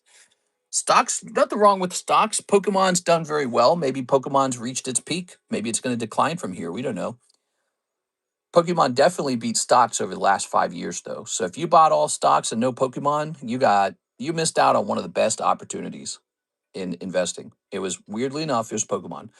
But I'm not convinced that any serious amount of money has come into Pokemon at all. So like there's probably some millionaires, there's probably some rich guys in China, Japan, South Korea, but again, probably still pretty niche, probably still pretty nerdy. People who really love this space and rich people who love this space. But there's no institutional money in Pokemon at all. And there's not, I think, in my opinion, there's not as broad of a group of people investing in Pokemons because it's too speculative. So if Pokemon proves itself over the next 15 years, I think that number increases. So the number of real investors with serious money that come into the hobby, I think that number goes up over time if people take the hobby that seriously. If they really do unironically treat it like the Mona Lisa, they go, wait a second, this is not just some funny fantasy. This is real. This is a real piece of fine art now, and people pay serious money for this in auction. So we're heading toward that, but are we truly there? Have we arrived? I don't think so. um so I think Pokemon continues to do well. I think it's one of the very few things on this earth worth buying, because what are you going to buy? A house, a car, land, a boat, maybe an airplane? Okay, what after that? Probably collectibles. Pokemon's the king of collectibles right now. Here's Jack Gray, two other shuffles. Jack Gray, two other shuffles. So I'm all in on Pokemon still. I wouldn't mind, to tell you the truth, I would not mind maybe selling some of my big Pokemon cards and getting moved to a new home. So I've thought a lot about that, moving to a new home. Here we are. Maybe like a lake house in Nashville, Tennessee. They have lake houses in Nashville. But if I move to Nashville, I'll be living in a major city. So that is tempting. Lake of the Ozarks has been very good to me. It's a growing area, so there is an argument to stay out here too. We're getting a Bass Pro Shop, a new grocery store, multiple new restaurants. They're expanding the highway. The government just took over the private airport, so the government's buying out the airport and wants to expand it. So we're probably going to get a casino too, an Indian casino. So this area is looking pretty good if Missouri becomes a no tax state. It's not bad at all. But or I could just go move to Nashville right now. So it's tricky. I don't know 100% what I want to do, but it is tempting to consider going out there. Not sold. Megalo Cannon. Cannon. What is this? Megalo Cannon. I didn't even know. Oh, Full Art Dialga. Listing ends on June 3rd. Huh. Okay. I didn't even realize that had been up so long. So back over here, the next order is Kodak Black. He waited a while for Abyssai Kodak Black. Hey, what's up, Mr. Kodak? He waited a while. You ordered 5 of them. All right, let me get you 5. Pokemon will kill itself with bad games and bad sets long before 15 years. 2, 3, 4, 5. Potentially. We'll have to see with Wind and Waves. We'll have to see. We'll have to see, because that is an important element. I agree. The quality of their TV shows, the quality of their movies, and the quality of their video games are all very important. All right, with the K, huh? New bag? I also got an Ascendant. Okay, maybe another order. Let's see. Let me hit refresh. Oh, they stacked it in the same email. I hate it when it does that. You know that? It stacks it in the same email sometimes. Yeah, the quality of their video games, the quality of their movies, and the quality of their anime series, all very important for the success of the brand. I think they mainly focus on like really young kids, but I think that they have a surprisingly large adult consumer base, and they need to address that to keep adults engaged as well. There we go. Like I said, Chainsaw Man put out a really convincing movie. Well, Pokemon needs to do that too. They need to put out a movie, and I go and I watch it. It's actually pretty cool. Ready? That is whoa! Oh my gosh, are you watching this, Javier? It was the next pack. I can't believe it. I even said it and it happened. Lily's Clefairy. Unbelievable one pack snipe. Jesus Christ. Wow, Lily's Clefairy, one pack snipe, SAR, coming right out of Ascended Heroes. It looks fantastic, by the way. Didn't we already get a Lily's Clefairy? I didn't realize there was going to be two artworks of Lily's Clefairy. See, I'm telling you, Ascended Heroes is just a cornucopia of maybe like secondary artworks that were rejected from other sets because we already got a Lily's card like this, and they said we're doing another one. First order luck. This is his first order, everybody. Wow, dude. That is pretty nuts. Did you know you also get a bonus card too? So we're going to get you that bonus card. Here's a little bomb. Those trainer cards, I don't take them very serious. Here's a little electric energy, and here's a little, yo, he's picking up the Primarina as well. Wow. You did quite well. There, good. I'm glad he got it then. Yeah. Just crazy how that works, you know? It's almost like predictable at this point. You're like, oh, time for somebody to one pack snipe. All right, there's the Ghastly. Beautiful Ghastly. Now we can send these off to grade for you if you ever need us to.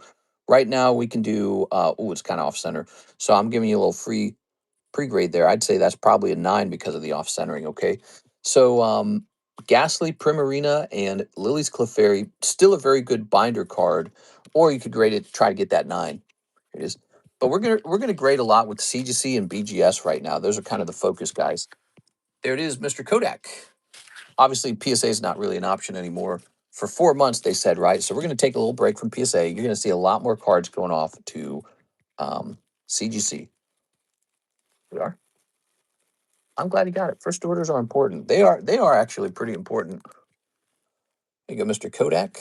Kodak, we've been streaming for 7 years now. It's been 7 years of Pokemon card streaming, and we're glad you came in and gave a first-time order a chance. All right, there we go. The card paired with the new Mew from 30th anniversary is going to be OP. You mean like in the video game, in the card game, or do you mean like value wise? Like people are going to want it real bad. All right, who's next? Now we've got an order from Daytime Streams popping again, man. Dustin Clemens. He says 4 Trumps.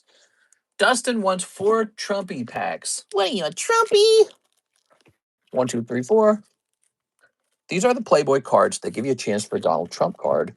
We have a whole box of this, and there's one spot left in that break. Did you guys catch that? So the Playboy box break is one spot away, $40 to jump in there. Gives you a 1 in 4 odds of the whole box. What does CGC charge at their book level? Watch them raise it. Yeah, they're probably going to raise it. You are probably correct on that. Do you have Lovebirds for sale in a 9? No, but I have a black label Chinese copy of it. That's pretty cool, right? Maybe I should sell that. That's not a card I'm very attached to. I've never cared about the Lovebirds. I only bought it because I thought it was cheap. I think I bought it for 3.2 thousand. I bet you I could try to sell it for like 12,000, maybe more. Who knows? Maybe I put something like that in auction. All right, we've got Playboy, Playboy, Playboy, Playboy, Playboy. That Lily is 200. Zam. I would grade CGC if they offered it. I wouldn't grade CGC if they offered it for free. I'm grading with them right now and I'm paying cash. So I strongly disagree. CGC is a good company. I will continue to grade with them, and I'll continue to sell CGC cards. Here's Playboy, and here's Playboy. We are. The only reason we weren't doing it before, we had a contract with Tag that made it better for us to do Tag. If we didn't have that contract, I would have definitely been sending out more CGC submissions. But instead, we sent thousands of dollars of slabs to CGC and got a bunch of CGC grading done. This is kind of cool. Very nice. What is the pack split? The pack split, well, we got two of them. We got Fossil and we've got Ancient Origins. Now, the Ancient Origins is almost done. Ancient Origins needs like 4 more people. $24 buy-in. This guy's not even started. Maybe there's no interest in the Fossil pack right now. We can try another pack if you guys want. I don't care. That would be something to work on when we get a slow moment in the stream. Mr. Dustin Clemens. There we go. Whoa, you go deep on these, man. Appreciate it. How about that UFC birthday parties he's hosting? What do you think of that? He joked about leaving that up, by the way.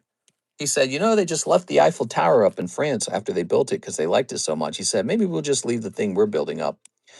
So this is about to go off, and this is the Trump Playboy box. It's 41-4. There's 1 spot left. Could end right now on the Tuesday stream. If you guys were feeling crazy. Javier says he'll try 5 of the Ascended Heroes. Well, so that was pretty rough. He sniped, but guess what? You're getting a fresh case of these. So we had just run out of them. Let's go grab that fresh case. Maybe you get lucky.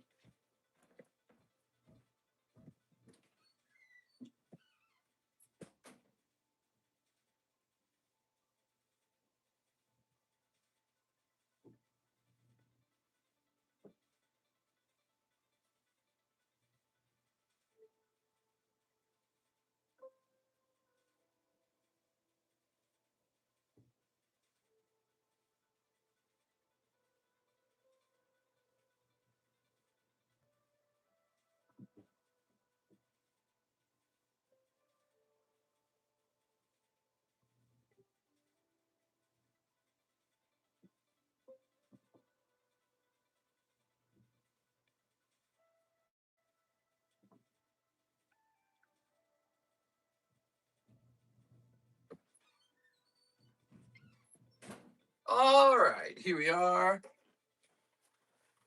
Lovely, lovely, lovely. What's the new Pokebox booster break look like? It's Chaos Rising, the new set. Chaos Rising, and there's like 4 spots left. $40 buy-in. It has a card in it. I don't think they look good. They just don't sell high enough for me to ignore that. Obviously, it's personal opinion. Yeah, but it's also cheaper anyways, right? It's cheaper anyway. So what you need to understand is that when the cost of grading CGC is like $15 cheaper than PSA, well, that means you can lower your price by 15 when you go to sell and make the same profit. So if you're selling a card that's in the $60 range as a PSA 10 or a $75 range, you really only, let's say you get a PSA 10 and it's worth 75. You can sell the exact same CGC card for $60 and you're making the same money. So you look at it and you go, oh, that's a lower price. It must not be as popular. No, the seller's willing to lower his price because it was cheaper to acquire it. That's what's going on. So they're lowering the price because it didn't cost as much to acquire it. Nothing wrong with the card itself.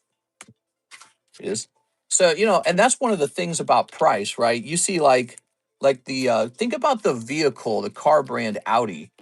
It's basically just a BMW. That's all it is.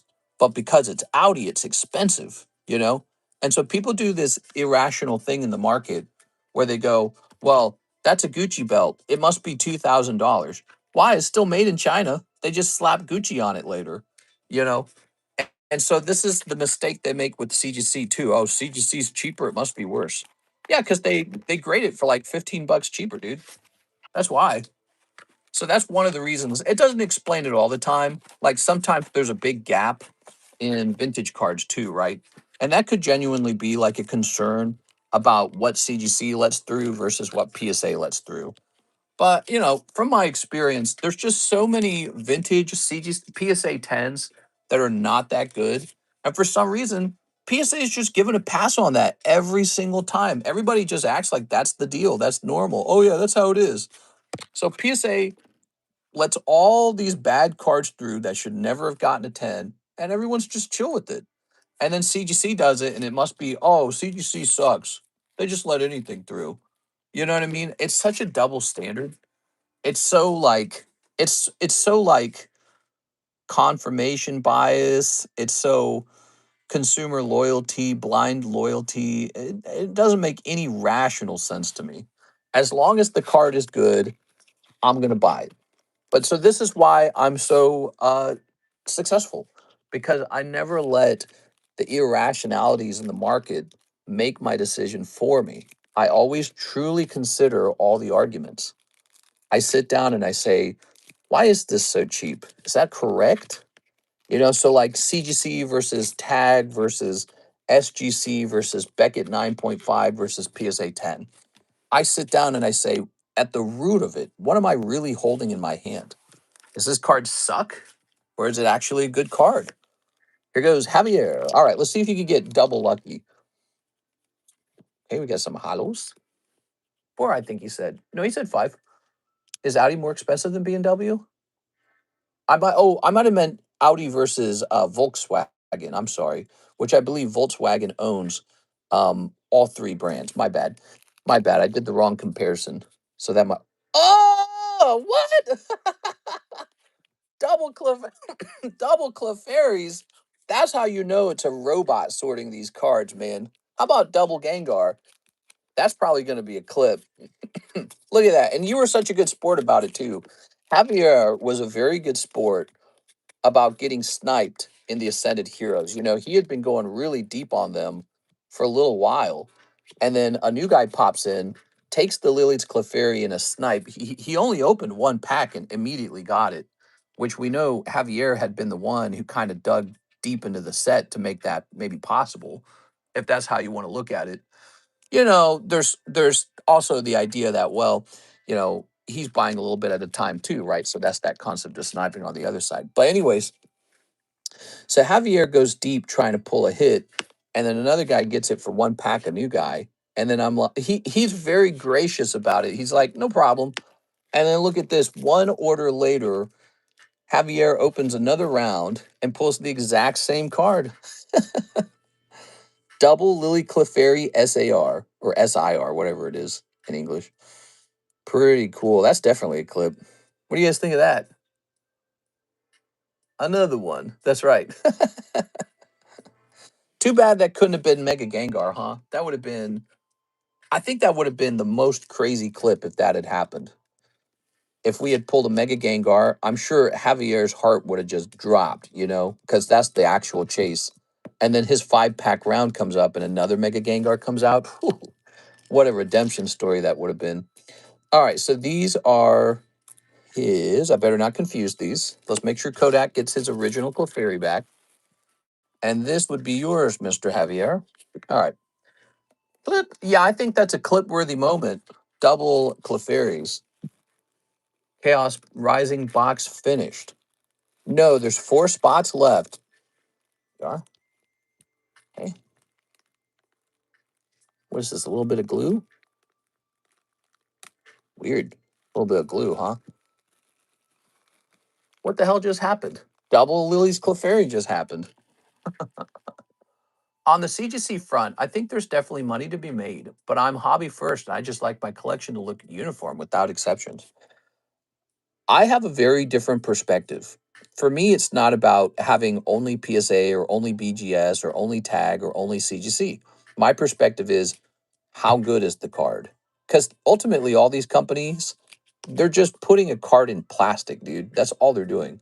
This is not rocket science. This is not rocket science. I have an encapsulator. I can do the same thing.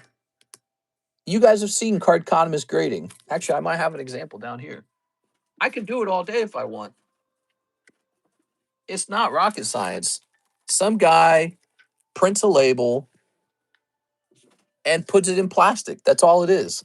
So when you have an encapsulator and actually encapsulate cards, the magic is gone. The magic of card grading is gone immediately because you go, oh, it's a 20-cent piece of plastic from China and a 10-cent label, and then all the knowledge to get those two things together. That's all it is. So the moment the magic is gone, you realize these are all raw. They're completely interchangeable. They just are. You may not believe that, but I believe it. They're interchangeable. The question comes down to grading philosophy. How harshly was the card graded? How good of a 10 is it? Is it a real good 10 or is it a real bad 10? So then you can decide what you want to pay for it. And also, that's another thing. Who cares if it's a 10 all the time? It can be a 9, it can be an 8, it can be a 7. You may not believe it, but I collect those lower grades. And I've done well with those lower grades too. So, it's all about perspective. Here it is. All right, let me go ahead. I'm very passionate about card grading. That's probably been my thing the whole time. I'm very passionate about the idea of it. Let's go ahead and clip the stream. We're gonna jump over here for for Mr. Mike's side.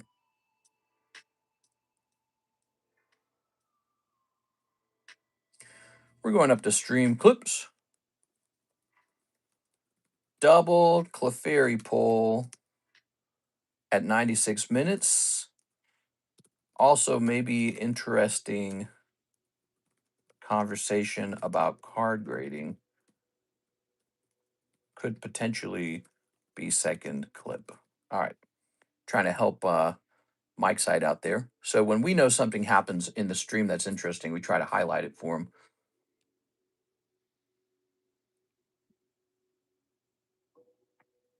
We're going to delete all these.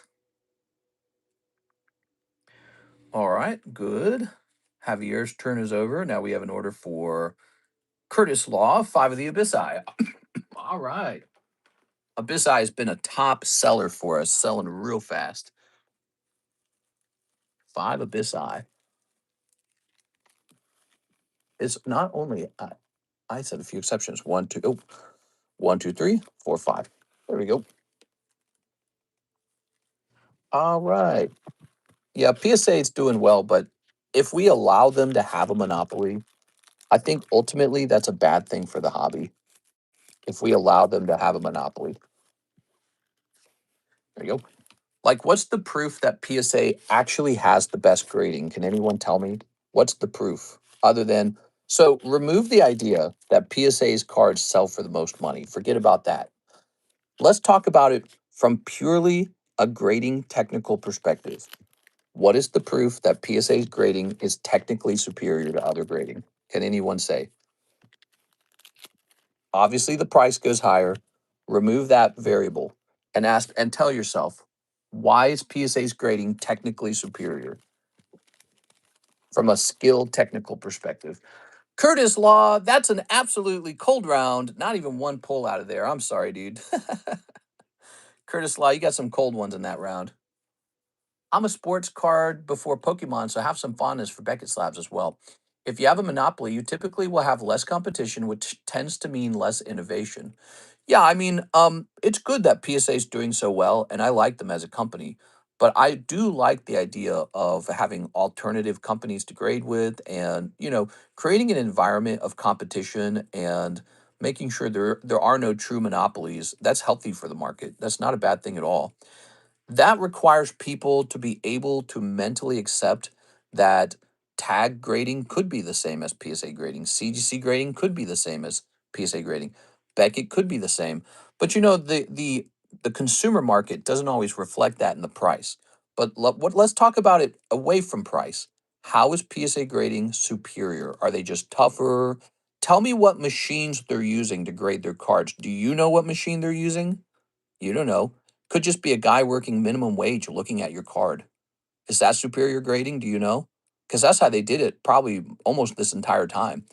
It was only until companies like Tag Grading and AGS Grading and these other guys came along and said, we do imaging. I bet you at that point, PSA is like, ooh, we better start doing imaging. But most PSA graded cards were probably just held in the hand of a minimum wage worker. That's not superior grading. That's actually inferior grading. That's low quality Sweatshop labor grading. That's what it is. So you got to somehow detach your mind from the price on eBay and look at what's actually happening at the technical level. How's their grading scientifically superior to the other grading companies? And the answer gets pretty murky. All right, let's see what we got next. I've seen PSA grading before. It's just a bunch of guys sitting in a room looking at cards with the magnifying with like a, like a, detective Dr. Watson magnifying glass. Here's Kodak Black 2 Silver Tempest. You ready? All right. Ta-da! There you go. Now, I don't know what PSA has implemented since then. They might have way more advanced techniques. Presumably they do. Presumably every card gets forensically imaged. If they're not doing that, I don't even think I would want to grade with them anymore because of all the fakes out there, all the counterfeits. So I think, the number one thing for grading company is authenticity. That's why our grading's so good, right? Like, let's say Kodak Black hired me to grade one of his Silver Tempest packs, one of the cards out of the pack. Well, guess what? We would know with beyond a reason of, without any doubt that these cards are authentic because I sourced them from a case that I bought from a distributor and then I opened them. He never touched them. So I know without a shadow of a doubt that these are authentic. So our grading company, Cardconomist Grading, operated like that. We graded cards that you never touched. You never got a chance to manipulate them. And that's how we're very confident in the authenticity of every single Cardconomist slab. Here's Misdreavus and Mawile. See, so if he wanted this Mawile graded, we actually don't have to run forensic scans to make sure it's not a manipulated card. We know it's not been manipulated. No one but me touched them, the grader. Pretty good, right? That's kind of a sweet setup. It doesn't scale, right? My setup is just a personal thing between me and you. It doesn't scale. But it's a pretty sweet setup. Authenticity guarantee just because no one touched it but the grader. Pretty sweet. It is. I can't scale like PSA or BGS or, any of those other guys. Sing the song. Which song do you want? Hey, Drake, I hear you. I mean, that's why tag system is great with the review of the examination. Yeah, and they're going to make mistakes. CGC is going to make mistakes. PSA makes mistakes. They all make mistakes. That's something I think people have to get over. Like, they have to realize it's just people working for like $20 an hour. They work 8 hours a day. They get tired. Some of them are criminals. Some of them go, hey, maybe I can steal this card. Every company is going to have a thief. Every company is going to have a doo-doo brain who screws up your card. And every company is going to have a hardworking, good person who's sincere, who also makes a mistake. It's just how it is. So you're going to hear about scandals over the years with all the companies. That's my opinion. Every company is going to have scandals. Maybe some companies will have fewer scandals than the others, and maybe that'll play a role in how you perceive their brand. PSA got a lot of lawsuits right now. Yeah, there's so much money involved that people are saying, hey, PSA, you're going to pay me out on this card you damaged or lost, or I'm going to sue you. I'm sure PSA has like a attorney defense system and they're going to argue their case as best as they can. I'm not taking anyone's side on stuff like that. I've been a victim of them ruining some of our good cards, and I told them, hey, you better pay me out, bro. All right. But some people now, especially nowadays, with the cards being worth like 40,000, back then the cards would be worth at best like $4,000. So most of the time you're dealing with cards worth, like $40 to $5,000. Nowadays you got cards worth like $45,000. Just around every corner there's this mega card, super expensive card. So it's a different time period and there's a lot more money to lose. All right, let's get this card back out. This is the Eevee from Vending Series 1. Loss of theft by mail services. That's right. It's a risk every single time. It's a risk. Vending Eevee. It's just going to be part of the game. You're going to lose some of your money to theft probably. So it looks like the cheapest vending Eevee is still 200. So we're going to price this up as 200 and give you a chance to buy it right now. And if no one buys it, it's going up into the live customs. I think it's a fantastic live customs pull. We could never put this into the live customs as a 10 because if it was a 10, it'd cost like 2,000. So that just won't fit. But that's what she said. So as a 9 though, it does fit. That's what she said. All right, the queue is empty. We're one spot away from the Playboy booster box going off. If you think it would be fun to pull some Donald Trump cards out of here, jump in for $40. Quite close. There's a couple people who like opening these cards actually in the stream.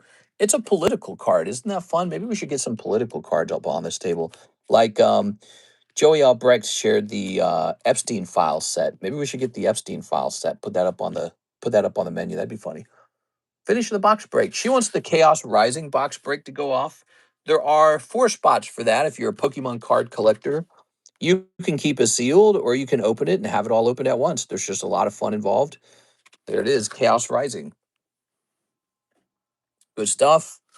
Some guy on Facebook graded a Gengar from Ascended and PSA uncharted him 300 on top of his original price. You mean upcharged? Yeah, the upcharge is a controversy. Maybe PSA will change that if there's enough backlash. I don't know. If you pull a Gengar and he's worth $500 ungraded, and then you go to send him in, and PSA says we have different tiers for how we grade cards. With this tier, the cheap one, you're only allowed to send us cards worth up to $500 after grading, not before grading. So PSA 10, $500. And then they say down here, here's the tier for a card that's going to be worth $5,000 after it's done grading. And you decide, I'm just going to go with the cheapy weepy set, the cheapy weepy grading. They're going to go, hey, buddy, you put it in the wrong queue. You put your expensive card in the cheap card queue. And then they go, don't worry, we'll charge you anyways. You can't cheat our rules. So as a business, they're going to argue we have a right to decide the prices of our service. That's what they're going to say. They're saying we already created a tier for cards that cost $5,000, and he was expected to pay this much for a card like that, and he didn't want to pay it, and so we charged it to him anyways. Here's the reason that I think many people allow PSA to get away with the upcharge is because when you're told that your $500 Gengar is now a $5,000 Gengar, you go, guess I'll just pay the upcharge. And so it's kind of like part of that is the monopoly. If PSA didn't hold a monopoly, they probably couldn't get away with that because people would just grade elsewhere. So, the more you push that monopoly, that belief system, that PSA is the ultimate end all, be all, best grading company in the world, when in reality, it's just a plastic slab and a label, guys, and a guy being paid minimum wage to pick a grade out. So as long as you push that belief system, they're going to keep that monopoly, and then they're just going to charge whatever they want to charge. So that's the cost of allowing PSA to have such a serious monopoly. So I support Beckett, which is owned by PSA now, CGC and Tag Grading, and even SGC Grading, which SGC is also owned by PSA. If you didn't know that, when you get do I have a big bug bite here? When you order, I got a big bug bite here. That's why it's itching. When you order SGC Grading, that is one of the companies owned by PSA. PSA owns SGC and Beckett. All right, ugly PSA slabs. Upcharging is fine considering the reasoning. They just upcharge too much and it discredits the practice. Yeah. I don't know. If your card's worth 5,000 and they want 300 for it, I don't know. You can tell them I don't want that. And then they can say, oh, that's good. Well, we can deny you our business because you can't force us to do our job. So we will refund you 300 and then unencapsulate it. And then you go, wait. I'll pay it. Yeah, it's pretty tough. I don't know what to say. Nobody likes it. Their competitors don't do it because the competitors are trying to catch up to them. And yeah, it's up to you as a consumer to decide if that's all right. You know, let's say a card is a true, let's say a card is a true 10. A true 10, it's not about what label it has. And then it gets encapsulated by CGC as a pristine 10, right? Are you not going to buy it because you're, a big pussy about CGC labels or something? The card's a 10. You can cross it over to PSA if you want. It's a 10 is a 10. It's going to cross. So that's the question for you to think about as a consumer. Um, Blind loyalty leads to these situations where they can charge whatever they want because they know you're just going to pay whatever you're going to pay in the market in eBay. That's why the Gengar goes for 5,000 in the PSA slab because you just prefer PSA. So they get away with whatever they want. They're turning into Gucci. and you create that environment. And then when you actually look at what do they provide as a service, oh, geez, it's a 20-cent slab from China. This comes straight over from China, and then a 20-cent label. That's what they do. They take a 20-cent slab and a 20-cent label, and that's all it is, isn't it? Really think about it. Let that sink in. I feel like people don't let those things sink into their emotions sometimes. They don't. They're existing on the surface and not in under the roots. You got to get under the roots, man. Here's Mr. Kodak Black. He's ready for shipping. All right, Mr. Kodak. I don't have an email address for you, so the label will be made with no email address. All right, you ready? Did you know Tag has weak and strong grades like strong 9, weak 9? Yeah, well, every company does because it's like that's the margin of quality between the big numbers, right? The 10 digits, right? So 9.1, 9.2, 9.3, 9.4, 9.6, 9.6, 9.7, 9.8, 9.9, and then what do you know? Tag 10. So, and borderline cards are a card that's like a 9.9 versus a 10.1. That's what a borderline card is. All right. There we go. Weak 10 versus strong 9. So, I'm lying, 6. By that logic, let's just open Digimon cards instead of Pokemon. It's cheaper and basically the same. No, Digimon is fundamentally a different product. Okay, let's see. Digimon and Pokemon are fundamentally different products. I asked you from a technical perspective, what is PSA doing that is better when it comes to grading? And the answer is you don't know and I don't know. We don't know. We assume they're using forensic imaging just like TAG. We assume they're using forensic imaging just like CGC. Why, from a technical perspective, why is their guy sitting down and claiming a card is a 10 is better than CGC's guy who sits down and says it's a 10, or Tag's guy who sits down and says it's a 10? Why do we say their system's better? And I'm not talking about from the perspective of eBay. eBay is a variable. Remove that variable. Tell me what they're doing that's superior. You can't. It's literally impossible. It's actually all just social influence in the end. PSA has socially influenced you. The internet, eBay, has socially influenced you into believing that PSA is the leader and no one else is. It's social influence. That's all it is. Delete this. All right. You have a Zelle order. It says Mr. Surge. I didn't see it. Let me hit refresh. Refresh. Nope. It's not here yet. What was the order for, Mr. L12? Digimon and Pokemon is like Android and iPhone. Well, they're two literally different products, like so Pokemon is Pokemon and Digimon is Sideshow Bob or something. But PSA and CGC are doing the exact same product. So their product is virtually the same, right? And CGC's grading cards and PSA's grading cards. They're both handing out 10s. But Pokemon's like Pikachu and Digimon is War Greymon or something. Take care, Mister. I'm on my way to recovery and gonna rest. Take care of yourself, Mr. Choppa Bappa. I didn't know if you saw it earlier, but I had my surgery done and the tumor is out. Woo! Sounds good, man. It sounds like it went well. So I hope you feel better and I hope you rest up. Surgery can be pretty tough. Let me hit refresh. PSA was pushed very hard during COVID. I think PSA has like a first mover advantage, basically, right? Like CGC cropped up later, Tag cropped up later. So PSA has this big early mover advantage. And then what did they do? They bought the other two companies that also had first mover advantage. So their biggest competitor, in my opinion, is not SGC, it's Beckett with the Black Label because PSA doesn't have Black Label. So they bought Black Label, they bought Beckett and removed their competition in that regard. So that just leaves two brand new companies, CGC, which is actually the NGC coin grading company. They've been doing it a long time, and Tag, which is just kind of out of the blue. So Tag, I never heard of them before. Um, But yeah, so they have this first mover advantage, and everyone just associates that with, oh, they must be doing it technically better than everyone else. Are you sure about that? You know, like, what about all the videos on the internet where people resubmit cards to PSA and get a different grade? Does that not leave some thoughts, in your philosophical part of your mind? Gee, if I can take a card from PSA graded 9, resubmit it, and it turns into a 10, and then into an 8, and then into a 10, and then into a 9, and then into an 8, and then into a 10, does that not maybe leave you feeling like PSA is not perfect? It's from a technical grading point of view, they're like infamously known for inconsistent grading at this point. Right? Like people joke, here's how PSA grades their card. Do do do do do. The card gets a 10 this time,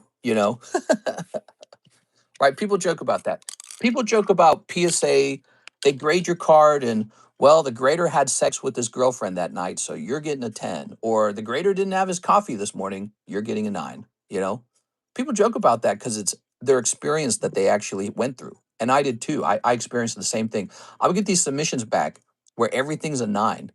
And then I'll get the submission back where everything's a 10. And it's virtually the same cards. And it just doesn't make any sense. It's like, well, it does make sense when you consider PSA's just, hiring people willy-nilly, not paying them very well, and then just saying, go grade all these cards. They probably get some training, but if it's a bunch of different humans with different brains, different personalities, different perspectives grading these cards, yeah, you're going to get a really inconsistent grading. So everyone knows that's true about PSA. So the next time you look at a weak PSA 10 and a strong PSA 9, how do you know what's what? You don't.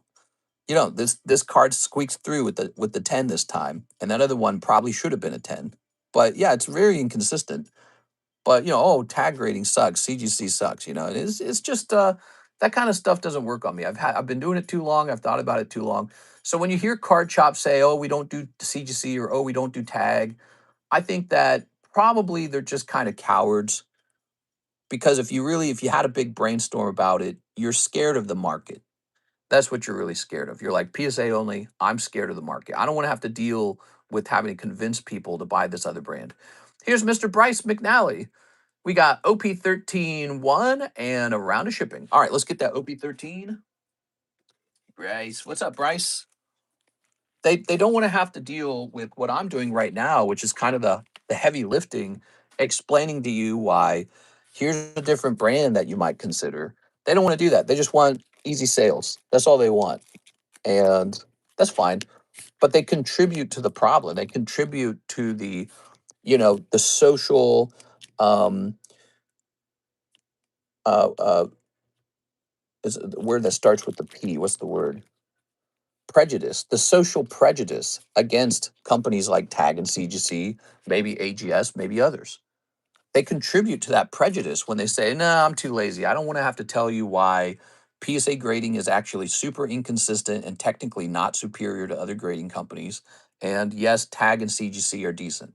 They don't want to have to convince you of that. They just want easy 10s from PSA or whatever, and then easy sales. That's all they want. It becomes a reinforcement, feedback. Oh, PSA is the only good one. My local card shop only accepts PSA. It becomes this reinforcement loop, and it's too bad. But it stems from laziness. It stems from fear, cowardice. That's where it all comes from. The fear of exploring, the certainty of having one company that's better than all of them. They're better. There's a very soothing certainty to that. I have a lot of PSA cards. Well, they're better. The only cards I bought was PSA. They're better than every company. And then, maybe actual customer loyalty, which is just, hey, they treated me pretty good. I'm pretty happy with it, which I totally get that. Mr. Bryce, do you have a bag, Bryce? Bryce McNally. Mr. Bryce, why aren't you stocking Ace Grading then? They're British. So I would have to send my cards over to Britain, which I've considered doing that so we can make a nice video about it. Mr. Bryce, they're British. I would have to send my cards to Britain. There's so many grading companies too. There's a lot. So we just kind of stick with the big well-known ones. But I did grade one time with GMA, sold all of them. Hey, Bryce, my order should be more than just the OP. Oh, he's got a whole bunch. You know, on my screen, if I could show you without revealing your address, on my screen, it just shows the first two parts of the order, and you have to scroll down to see the rest. My bad, dude. So Super Mario Panini. Yes, sir. The boys. All right, we're opening the boys, guys. Sorry about that. Sometimes I forget to do that with the website orders. There you go. You got to scroll sometimes. It's because you ordered shipping. Usually people order that last. Here's the Freerin. Okay. Freerin. That's a cool card. Where am I keeping it?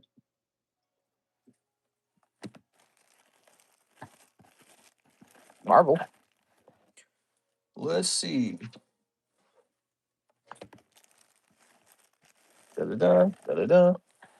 We should do Rudy's card grading company. Does he promote that? Like, what does he talk about with that?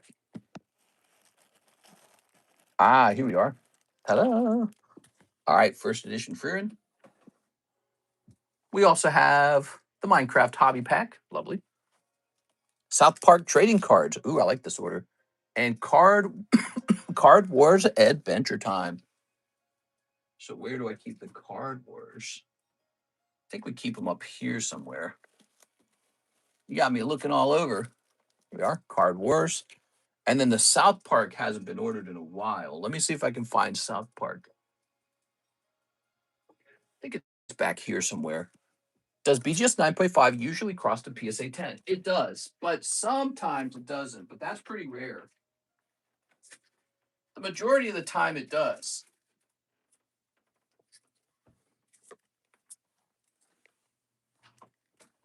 Hey, friends, 20 bucks a card, 7-day turnaround, laser engraved label. $20. That's interesting. That's because that price is kind of high, actually. All right. Your package was delivered. One Piece. Really? What did I buy from One Piece? I don't remember. Ooh. Look at all this, guys. We got some cool stuff. I'm going to a wedding in 2 days. What? When are you getting married? I gotta get you married, man. Nah, don't get married, Russ. It's all about the bachelor life. We are. Here's Furin.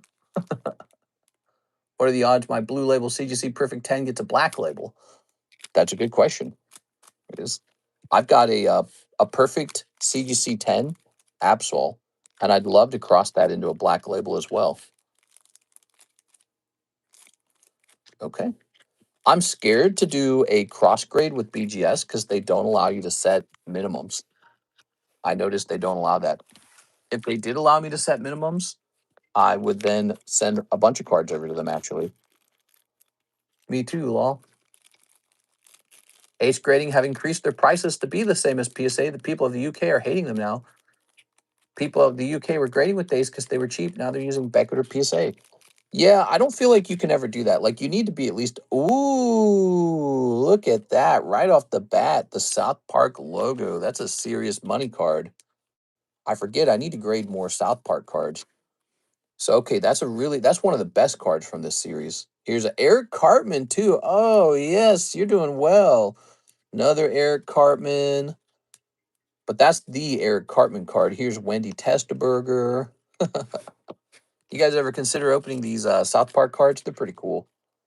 Maybe South Park will get back to telling funny jokes. Here's Eric Cartman getting brutalized, tortured. Now, this is the actual Eric Cartman card. Pretty cool, huh? I will live like a king. Ace hand out some real rogue grades as well. Yeah, here we are. That's no good. Set that down. I've never graded with them. I would be open-minded to doing, like, a grading review. I think that'd be really funny. However, I don't know how that would work with them being in the UK. I think I'd have to send my cards in and figure out, like, customs and all that. Something that international people have to figure out all the time with PSA, probably. Although PSA keeps opening international offices. Here's Cornfield Spell. Looks like a butt. Rainbow Spell, Blue Plains Building, Cornfield, Sandyland, Rainbow Creature, Cornfield Creature, and Nice Land Spell. Ooh. Okay. No more drinking for me, says A. Perez. There we are. All right. Here's Minecraft. All right, we got the Obsidian. Is it numbered? No, but this card might be numbered. Echo Shard. Ooh. Out of 10? What? Wow, that's cool, man. I like this Minecraft set. I'm not going to lie, guys. They're working on another Minecraft movie. Did you guys know about that? That's cool. I might have to stock up on this Minecraft set because I really like it. All right, so you got a numbered 1 in 10 Echo Shard with the blue border.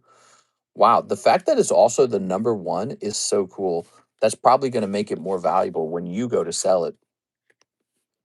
All right, you also got some standard cards. This always comes with some junk cards. There's a nice creeper and a nice drowned. All right, cool, man. I've graded with Ace. They're very good, just as good as Tag. They have the same technology as Tag. Yeah, they a lot of companies are probably using like forensic imaging. I think that's pretty standard at this point. Here's Freerin. Ooh. Holographic blue hair guy and Freerin.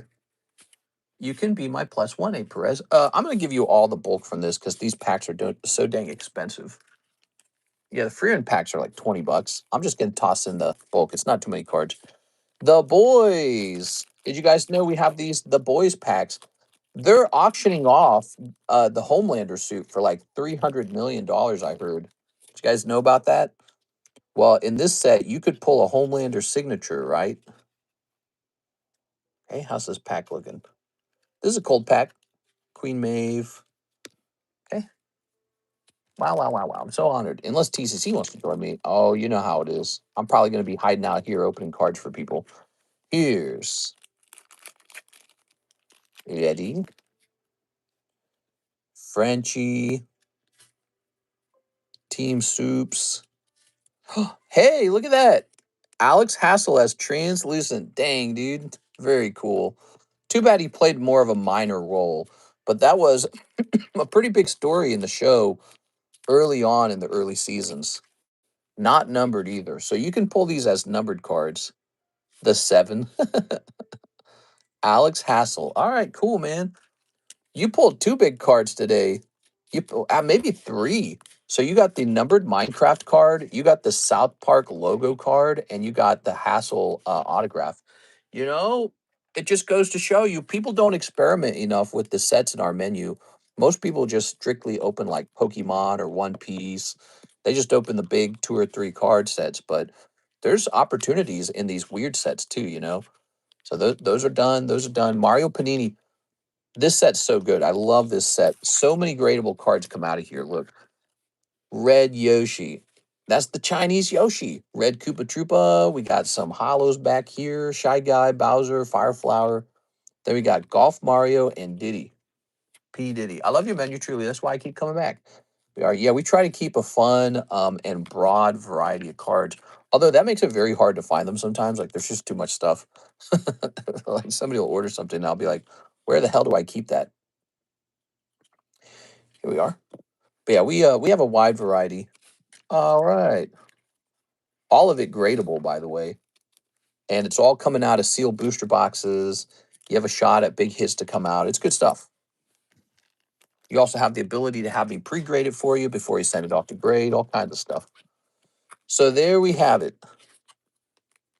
Now, tell me, Mr. Bryce, did you need me to ship this immediately? And is it a fresh bag? Must be a fresh bag. Okay. Can you show the chase card in the live customs? I can show off all the cards in the live customs real fast.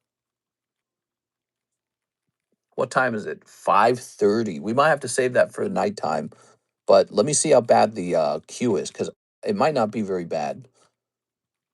Can you guys believe it's 6:26? We are halfway done with this year. Man, we're getting old.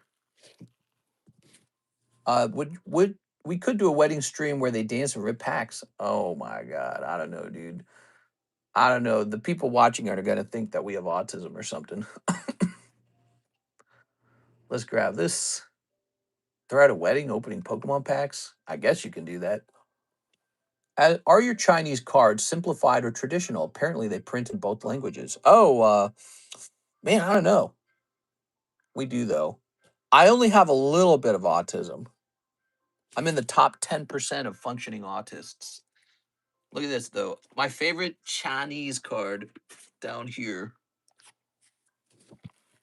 I'm showing off my slab holders. I recently got a restock of the SGC holders, and I need to get them listed. This says apparently it says Chinese Cantonese, but apparently that's not accurate. Tammy knows, and she says this is simplified Chinese or something like that. Plus, I want TCC to show off his dance moves. Nowadays, it's cool to be on the spectrum. I don't know about cool.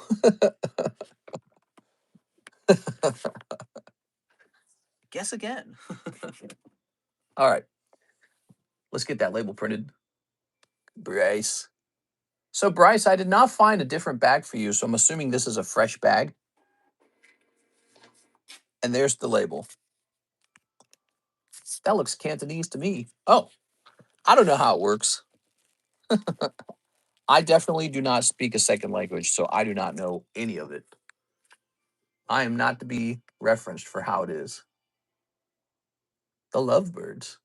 We also have this order from somebody for 3 Abyssi. NV Abyssi. Who's this for? Grab this. Okay. Mr. NV Abyssi. Idiot says it's cool to be on the spectrum. We are cooked. Hey, man. Look at this normie, Mr. Netizen. Freaking normie.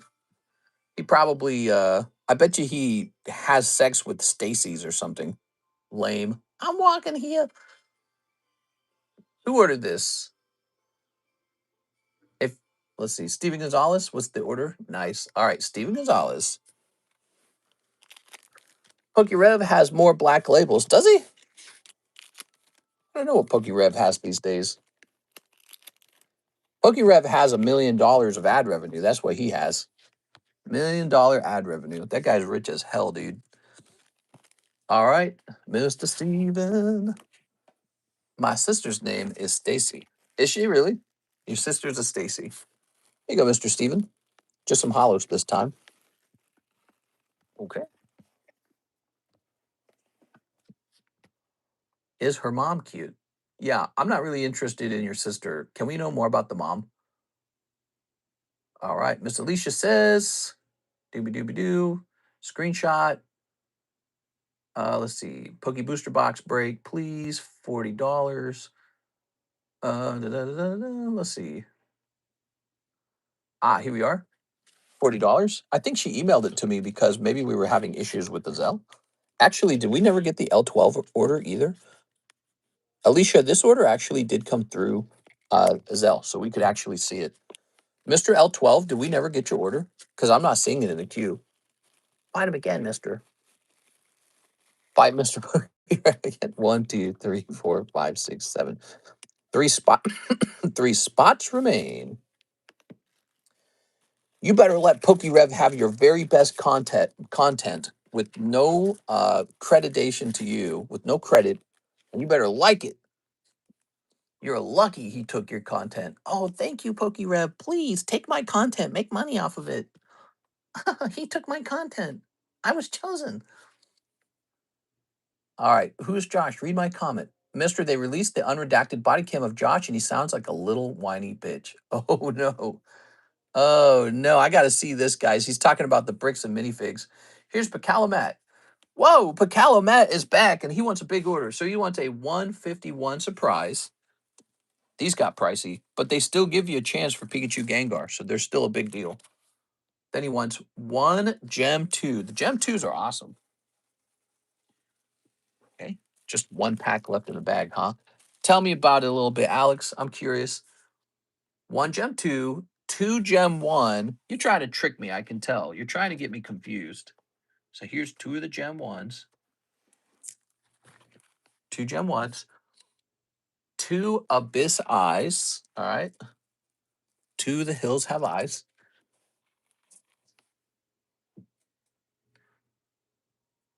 Am I reading this right? Surprise times 1, Gem 2 times 2, Gem 1 times 2, Abyss Eye times 5, Ascended Heroes. Oh, Abyss Eye times 5. I did read it wrong. So 5 of these.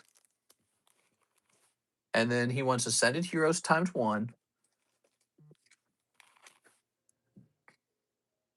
English 151 times 1. Somebody's going to have to do the math for me on this one. This is too confusing. 1 Paldean Fates. Let's see. That was nearby, wasn't it? Yeah, here it is. Paldean Fates. 1 Paldean Fates. 1 English OP6. All right. OP6. Don't do this. Use the ad block. It is OP6. One Piece has certainly slowed down recently. I noticed that. 1 English EB1. Okay, EB1. And 1 Riftbound Origins times 2. Oh, no, I was just reading that wrong. Riftbound Origins times 2. There it is. All right. That's a big order. That was 159. All right. No wonder they tried to redact the footage. Yeah. So so the footage has been made public. That's very interesting. Why do you think they did that? Do you think they faced legal threat for not releasing the full camera footage? I think that the reason that they didn't want to release it is because they didn't want to reveal that they were just kind of taking one side. Okay, time is steep. You can do that as well. It's 3 Weiss packs, says Mr. Way Music. Wait, what? I didn't see 3 Weiss packs in the order. Let me go ahead and snip this. What are we talking about?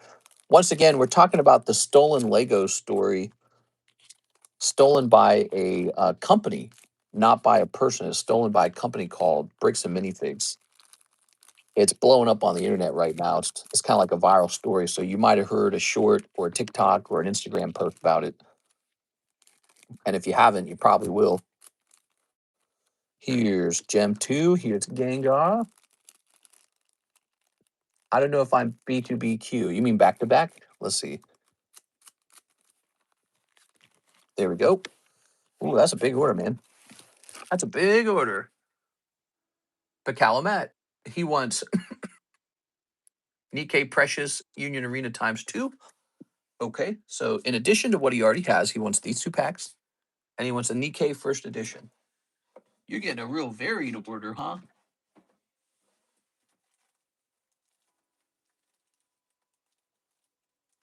Here we are. Got it.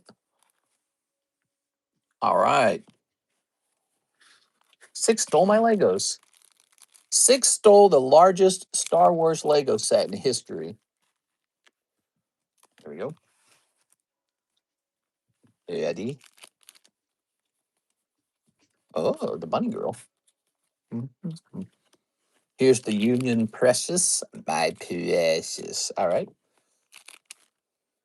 Okay. Oh. So 1 Sassy Mama. 6 says, yep. She's just a mastermind like that. It is. Yeah, the cops were basically helping the bad guys instead of the good guys in the story. You know, if I'm sure in the court of law, they're going to have to argue who the good guys and the bad guys are. But if you're watching the show, it's pretty obvious. And, ooh, look at that Umbreon. 1 Umbreon popping out of your Gem 2s. The cops take the side of the bad guy, and then they won't release the footage of them interacting with him, even though they've arrested the protagonist and done all this stuff to him, intimidating. Ooh, they've intimidated him, they've arrested him, and they're not willing to release the police officer body cam footage of the guy who's telling the cops, hey, you know, this guy has heroin, this guy, you need to inspect his car, they're evil. So he's probably telling all these lies about the person in the story, the main character, and the cops just immediately take the side of the bad guy and then just go after the good guy really harshly. But supposedly it's because they're all in a tight knit community. It is. They might know each other. They might be part of the same church group. It's actually really interesting. I'd love to know why the cops were so non-impartial. They were so one-sided. We are. So that is. I eat Legos. He's got demons in his trunk. Something. Well, we ended up being kind of busy today, anyways. It felt at the beginning of the stream like this was going to be a slow Wednesday, and that is not the case. This has been a busy Wednesday. Cha cha. All right, Charmander. Okay, here's Machop, Seadra, Bill's transfer. Ooh. I don't care enough to watch the whole hour of footage, says Isaac Morgan. You know what, Isaac? I said exactly the same thing because the original video is on his main YouTube page, Reckless Ben's YouTube page, and it was like an hour and a half long. And I was like, I ain't watching no hour and a half, but I got it started, and it was like as good as any Netflix documentary. Yeah. God of War coming out of Paldean Fates. I grabbed you this cute little Haunter too. I don't know why, just instinctively grabbed it. So here's your God of War. Here's your OP6. Okay, we just got some hollows. Here's some EV1. Okay, just some hollows. Someday some big hit will come out of those, right? Here's League of Legends Liftbound. It's Liftbound. Here's Kaisa, and Karma, Twisted Fate. This is me with your Pokemon cards. All right. This isn't even our final form. Sorry, kid. It is sent on Cash App. Thank you, Mr. Chris. Yeah, so when I saw the video was like an hour and a half long, I did the exact same thing. I looked at it and I said, I ain't watching that whole thing. That's too long. And I'm glad I did because it was actually really interesting. It was entertaining. It was easy to watch. There it is. I've watched TV shows and movies that are more boring than that. Ooh, Sill Valley. So what did you really get out of this? You got not so good in the grill cards. Gem 2, meh. 151, meh. The Gem 2s were a surprisingly good round. So you get one Captain Pikachu, one Paldean Wooper, two Paldean Wooper, and another Captain Pikachu. So that's very good for this order. Then you got a nice Silvally AR. That helps. Ascended was cold. A couple cold packs here. Those expensive Pokemon packs were cold. And then Lost Origin. I don't even know what a hit in Lost Origin is supposed to look like, but I'm pretty sure you got a couple cold ones there. What do you think? All right, Pacalomet. Did we write your name at the top of your bag? I bet you we did. Yes, we did. Thank you so much. Appreciate it, Mr. Picalo. It was an interesting 1.5 hour video. Once you start, you can't stop. Mr. Where did you get those dirty Pokemon trainer proxies? Dirty Pokemon trainer. Oh, you mean like the lewd ones? I bought those a long time ago from China. All right, let's see. I don't think they're legal. I don't think you're allowed to buy those. Like the Pokemon Company can sue the makers of those cards. Next up, we have an order of Javier Arroyo, 3 Ascended and 5 Azure Lane, Volume 2 English. Okay, not to be confused with Azure Lane Japanese. 1, 2, 3, 4, 5. Here it is. 5 of those. Wait, did he say 5 of these? Yeah, and then 3 of the Ascended. Just grab a round of the Ascended. Well, you're just still going off after the Ascended, huh? All right. Go cold. I'm sorry, man. Yeah, I mean, super big chase pulls didn't come out of there. You do get some value out of those Captain Pikachus, I feel. Captain Pikachu's serious business, man. Okay, Ascended Heroes. Okay. Come down away and ooh, let's get these open for you.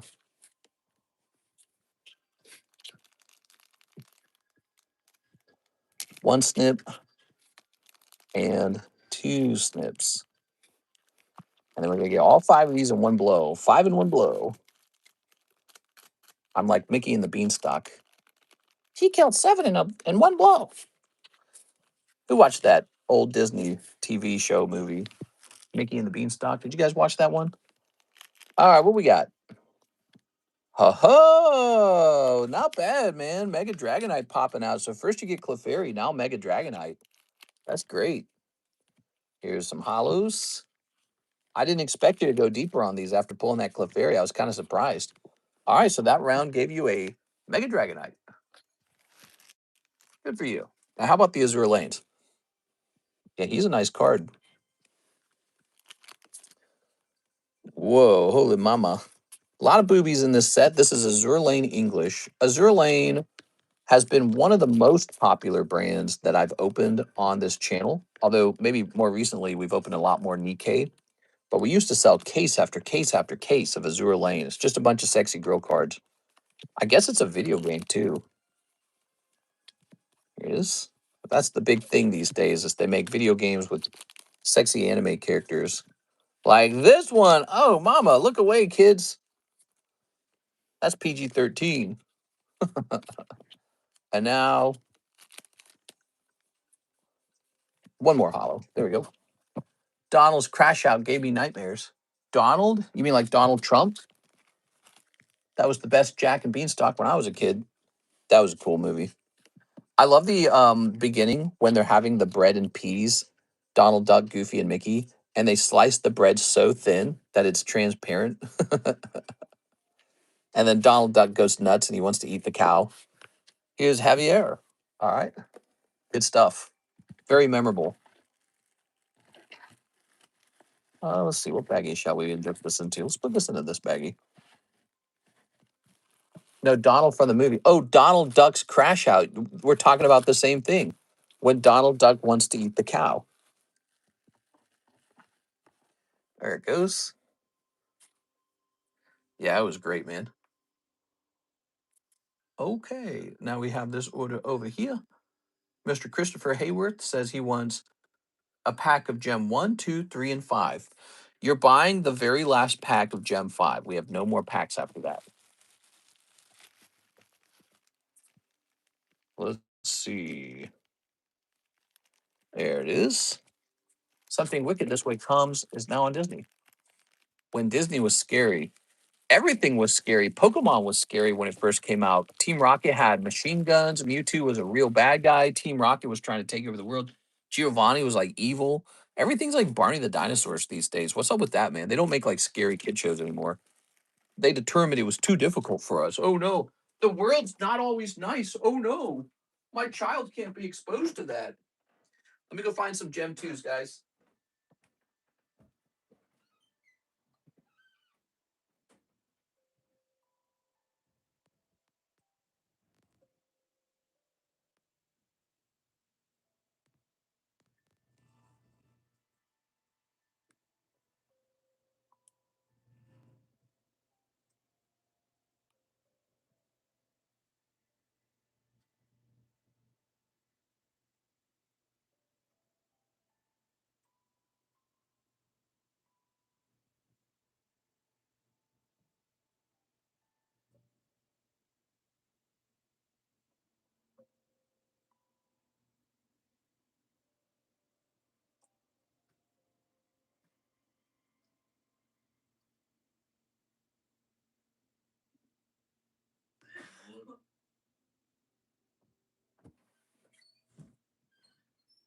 All right, I'm back. We got some Gem 2s. I had to get a fresh case.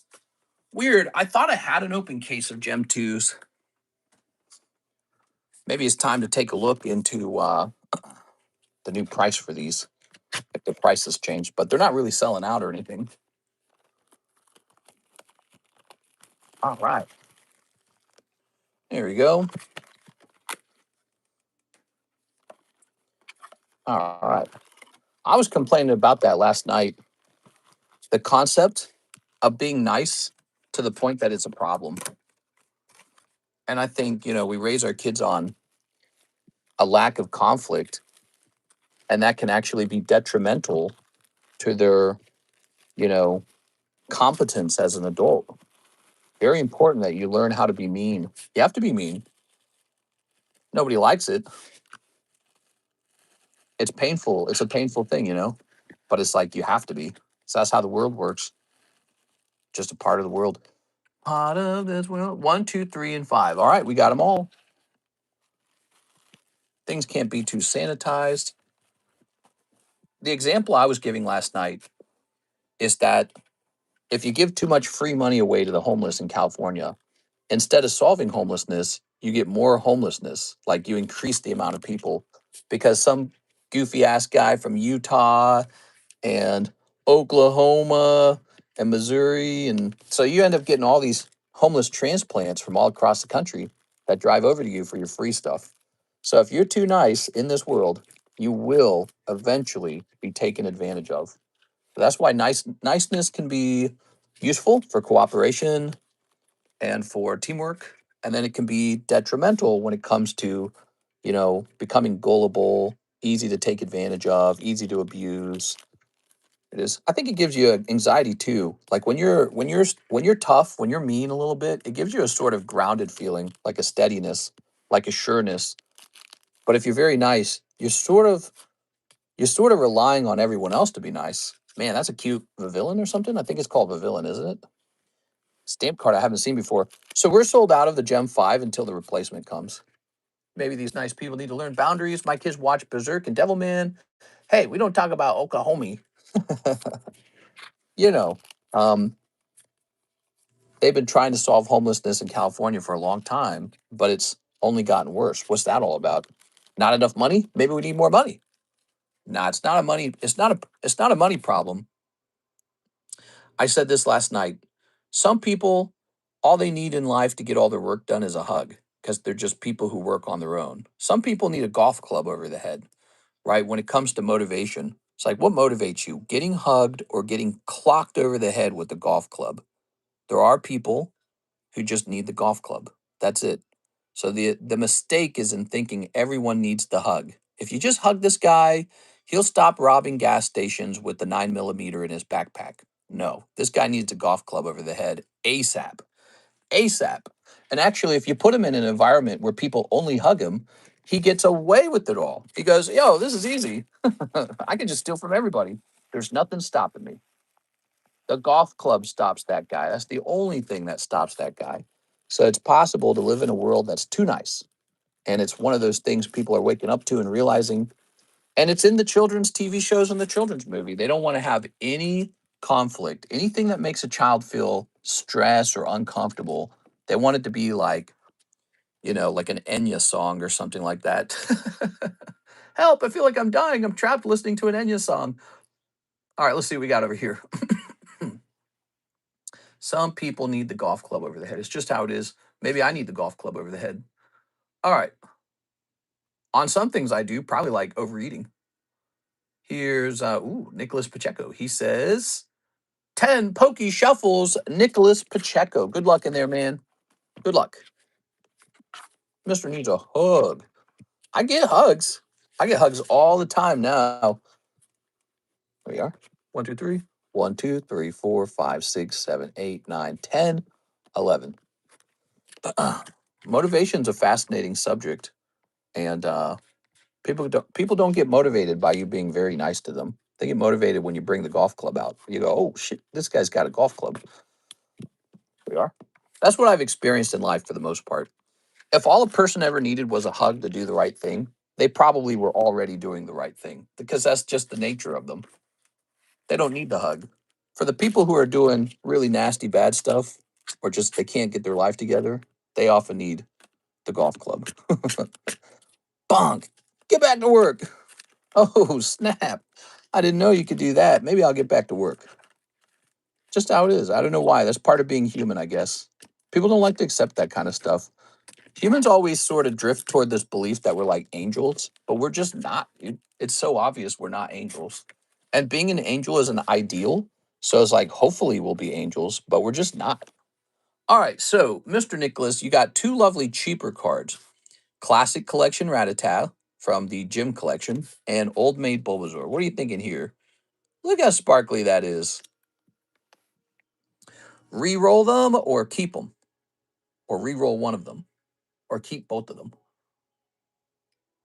I think there's a lot of kickbacks and all the support given out to California. Oh, yeah.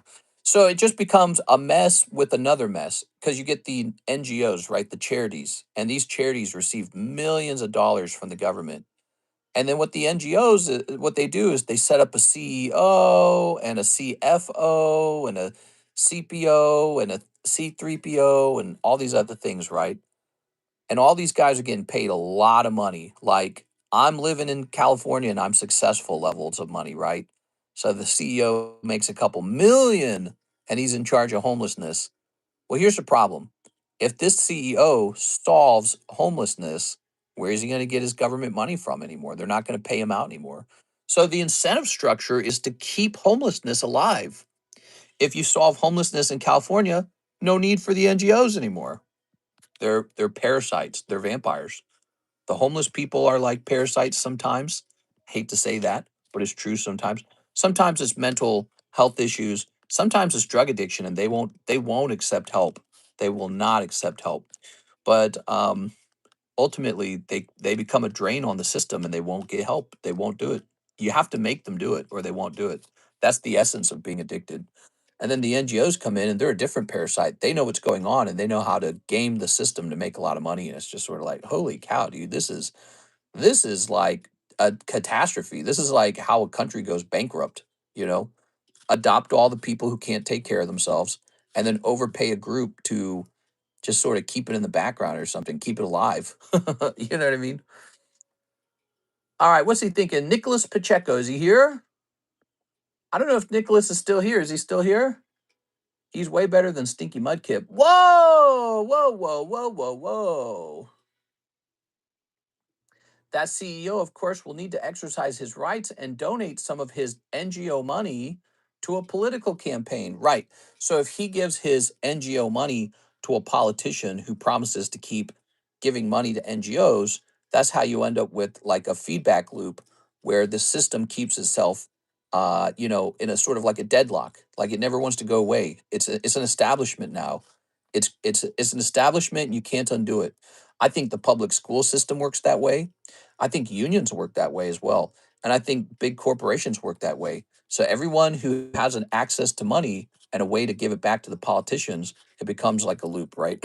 So, you get like a big corporation receiving money from the government, and then the corporation gives some of that money back to the government. And the government says, hey, we need to contract these corporations. But that happens with NGOs, it happens with unions, it happens with all these specialty in groups. It's called an in group. He's gone. All right. So he automatically gets both of these. Yeah, I agree. I think he's gone. I think we're just yapping. We're at the end of the stream, really.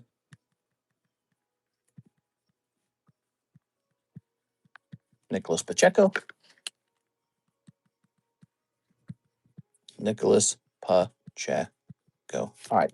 Well, guys, I'm living in Florida, and Kirsten and I are heading off to the beach now. We're going to go get some sun. Maybe I should move to Florida. I don't get enough sunlight at all, for sure. I'm pasty white, dude. It's a never ending cycle, right? It's a closed feedback loop. You can never break it. Mr. Pacalomat says, repeat the last one. He wants a 151 surprise. Oh my God, this guy's got the order with the 500 items in it. One gem two. We're all set on that. We were just about to run out of those. One gem two. We need one gem two. No. It's 151 surprise. Gem two times two. You know what it is? You need to put like commas or something in there. It's hard to read this. Gem one times two. Is that right? Gem one times two? Am I doing this right? So we got gem two times two, gem one times two, abyss eye times five, abyss eye times five. Cal, I'm going to screw your order up. 2, 3, 4, and 5. Remember, when you're paying your taxes, NGOs got to get their cut. Yeah, exactly. Ascended Heroes times 1. We got to open up a new pack of the Ascended Heroes. They're not a terrible idea. I mean, in theory, it's a good thing. It's all about incentive structures, though, If they're there to solve homelessness, the irony is that they're going to increase the homelessness because you're throwing free money at it. So people are going, yo, we got to keep this thing going. Oh no, we're running out of homeless people. Maybe we can bust some in. Oh no, we're running out of homeless people. Well, quick, bring in more people who need free stuff. It becomes an incentive to fill the whole state up with people who need government assistance. So your NGOs create the problem. They don't solve it, they create it. All right, English 151, because if they ever solved it, they would go out of business. It's against their interest to solve homelessness. They're incentivized to create homelessness. It's dangerous. It's a terrible incentive structure. And I think people are learning about these kind of things. The internet's so powerful, people learn quickly. People are smart. Once they've heard the idea, they go, oh, yeah, that makes a lot of sense, actually. English OP6. Yeah, what's the incentive to get rid of the homeless if you're making millions on their existence in the form of government tax payments? And rift-bound times two. People hear this and they go, oh, now it makes sense. Why is all this stuff going on? Why is the world the way that it is? It's like, well, what's the incentive structure look like? Now it's all making sense. That's it, mister. Get the mud kip drill slab. All right, let me go find a mud kip. Actually, I think Six has a mud kip. She probably could loan us a mud kip. What do you think, Six? Like that. All right. I think there was a story back in 2018 where San Fran was paying $70,000 per year per person living in a state-funded tent camp for homeless people. Right. And when you see those numbers, you have to immediately think like, how much of that is just theft? Kind of like what they were doing in second Somalia, Minnesota. So it turned out that they were requesting all this government aid, and where was it all going? Not to the people. It wasn't going to help anyone. Like they were giving out. Like I heard about a scam where somebody got a bunch of government money to help people with food. Right. Well, he was just giving them ramen and then pocketing the rest of the money because the American system relies on the morality of the people running the systems. But what if they're not moral? you know, you need a different system then. Here's Shanks. So you got some SRs there, right? You need a high trust moral society. Which, by the way, where does morality even come from? Have you guys ever sat down and thought about that for a long time? I have. Have you thought about morality? So if you don't think morality comes from like God or whatever, it really does just come from some part in your brain. Some humans have a sense of niceness or morality, right? And maybe that's just a function of IQ. Maybe it's a function of maybe it's a genetic quality that gets passed down or inherited. Does anyone ever think about those kind of things? Here's mimic you, oinkaloni, and annihilate. Where does niceness come from? Where does cooperation come from? Where does the ability to think beyond yourself come from? Here's Pangaro, Staravia, Mega E Electros. Anyway, so if you're living in a society that's not capable of that or doesn't want to do it, you gotta create new incentive structures and new rules. You gotta live in a low trust society where you just assume, hey, if we set up this generous welfare thing to help people out, some vampire is going to come take advantage of it. You just have to assume that. So that's what it's looking like now. We have to do that now. America didn't always have to do that, but it has to do it now. We are. All right. Might be genetic, might be from the source. Interesting question. Well, think about the countries that are very nicest to live in and the highest trust societies. And then, you know, where did that come from? Where did that personality type come from? Why didn't every country in the world do the exact same thing? Was it strictly religion? What if the religion is just a function of like a genetic source? Right? Like that's one of my arguments about culture. People say, oh, a culture is good or a culture is bad. All right, what is a culture other than the reflection of a whole group of people? It's a genetics likeness to each other. That's what it really is. Everyone's genetically similar, and then you create the culture from that genetic similarity. That's why Japanese are generally like the Japanese. You know, they're like each other. Primarina, here's Goldine.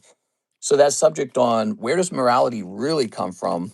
If you don't believe it's just like something that got granted to you from like a Bible or like from the heavens or something like that, where does it really come from? Well, it has to come from some part of your brain. Why are some people nicer than others? That's a real thing, isn't it? You believe that. Where does that come from? Why is one person A is nice and person B is a jerk? How did that happen? It's genetic. I know it's genetic because I grew up with 11 siblings. So I learned it. I learned it like a science experiment was when I was a child. I had siblings who were nice and I had siblings who were mean. Here it is. Some siblings cooperated and had a sense of the group. Some siblings were deeply selfish and could only see themselves, kind of like they were player number one in the world and there was no player two. They had no concept that each person is player one in their own mind. They don't have that concept. It never occurs to them or they're just not capable of it. So some siblings were nice and some siblings were incredibly mean. And, but they all came from the same two parents. It's genetic. Genetic. All right, Picallo. So I learned that when I was younger and it shaped my view of the world forever because I experienced it on a day-to-day basis. I saw all these kids growing up. Some of them were nicer, more charming, more cooperative, more capable of consideration. They understood fairness. Other kids were like little monsters. It was me, me, me, me, me. All right, Calamat, Azure Lane First Edition times 2, Azure Lane Volume 2 times 2, and Nikkei First Edition times 2. You got it, man. Whoa, we got Calamat in here going deep. All right, right at the end, huh? We got 1, 2, and we got 2 of these. Wait a second, am I doing this right? All right, and then the First Edition Azure Lane. Let's go find that. Aha.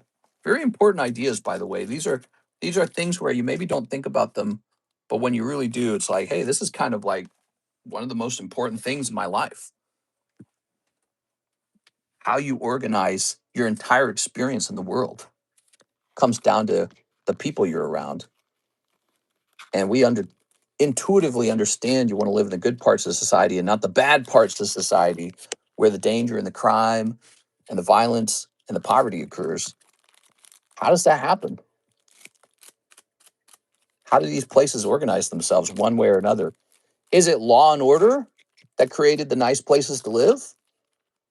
Or do people create the laws and the law and order follows? Well, it's the people. The people create the laws, don't they? So it's like you come to this realization that a place on earth doesn't have a soul. It's not like a real, like the rock you're living on is not some sort of, it doesn't have feelings or thoughts.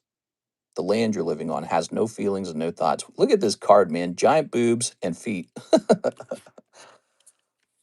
It's all about who you're living with.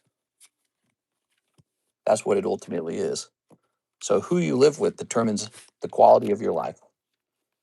And that's why agency, the freedom to live with who you want to live with, is maybe the most important thing in the world. The ability to live with who you want to live with.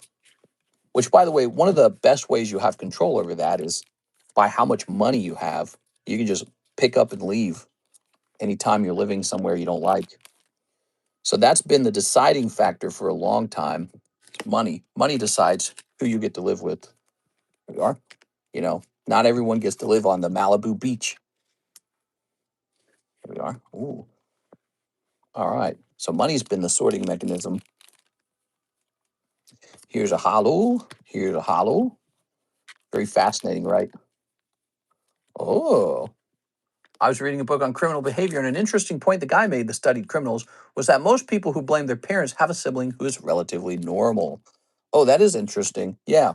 Yeah, I experienced that so much. There were in my family there were 11 children.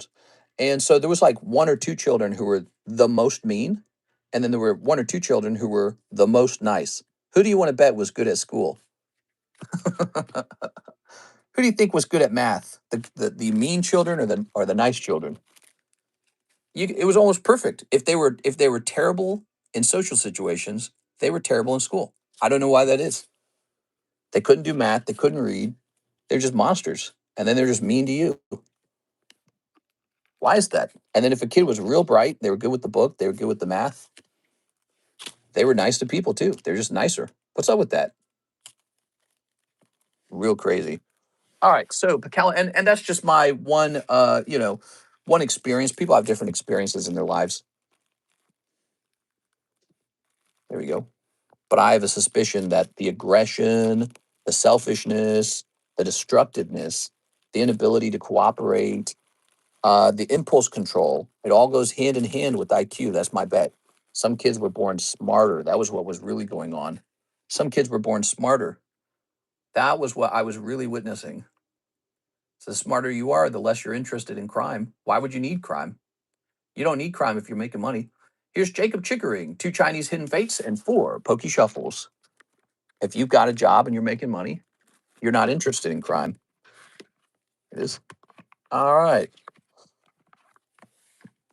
1, 2, 3. 1, 2, 3, 4. There it is. Ta-da. Oh, old maid Sidek. That's again, I'm making a lot of generalities here, a lot of sweeping statements. I appreciate that those are some, large dots I'm connecting. But I think in general, you find some of these things are true. It's not going to surprise you if the nice person also happens to be curious, maybe a little more passive, maybe a little more observant of people.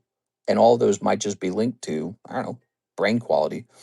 Mr. Sidek, what do you think of this, Jacob? Reroll or keep it? It's Old Mate Sidek. He really is an expensive card. Everybody wants a Sidek these days. Ooh. Wait for me, mister. I'm going to do another round. What time is it? It's 6:10? I don't know if we have time. Let me get the 2 Chinese hidden fates. Try to squeeze you guys in. We get so many orders the closer we head to 8 p.m. 8 p.m. is like the perfect stream time. I don't know what that is, but that is the perfect stream time is 8 p.m. Because you still get people in New York. You get people off of work in California. Unfortunately for me, my wife got off work. Ooh, look at that Machamp. Dang, dude. That's super cool. These are Chinese hidden fates. Try them out. They're cheap. Try them out. Gullisapod? They don't want to let you go. I sent on Cash App. I know. I saw it. I saw it. I think college is going to have a problem with AI making it generally more passable. Oh, yeah. Who knows how that all plays out, huh? They're going to have to make you do school with all the computers turned off. Keep it. All right. Lovely. Thank you, Mr. Jacob. Yeah, they're going to have to start designing the classroom to disable your cell phone or something. They're going to have to check your brains for like brain chips pretty soon. You don't have an AI brain chip, do you? No. Okay, I do. How about that? You guys want one of these Elon Musk brain chips where you can control computers with just your eyes? You realize how insane that is? We're getting very close to being able to psychically control things. That's the closest we'll ever be to psychic powers. When you have a brain chip and you can look at a computer and think and tell it to do something with your thoughts, how does that play out when we have like drones and robots? You're going to control drones with your mind. You can have like a drone pick up your remote from across the room and bring it over to you. Again, that's as close as we get to Jedis picking the remote up with their Jedi powers. Pretty good. It's like a technological psychic power, you know? Pretty neat. But we're heading toward that, and I'm excited for it. A lot of people are probably going to be nervous by it, but I'm excited. Christopher J. Hayworth, 2 junk packs. Oh yeah, we got the junk packs, baby. Junk packs. What do they have in them? Junk. Why do people buy them? They like junk. All right. These are $3 each. $3 junk packs. They contain 15 random cards that are guaranteed to not be good, and people just love them. So we got a little vintage Sonic. We got some Naruto's, some Halo. That girl looks like she's about to kiss him. Some Dragon Butt, and some Star Wars. All right, just a bunch of cards. That was $3. Here's another pack. That's Karuto Poliwrath, it looks like. That's a fresh card. Donkey Kong, some Yu-Gi-Ohs, some English Chainsaw Man. That was the new set on the menu, by the way, and I have to say, it didn't go super crazy. Union Arena Chainsaw Man. All right, 4 pokey shuffles.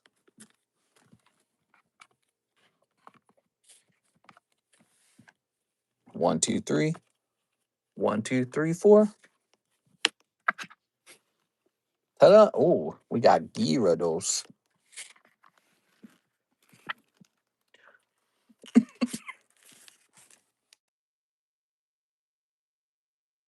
I think a lot of us got paid too on Wednesday. What are you talking about? Who's getting paid on Wednesday?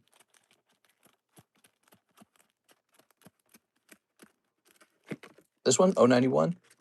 There it is. You got a Gyarados. What are we doing with this Gyarados? Okay, let's grab your bag. Keep. All right, you got it. Keeping it.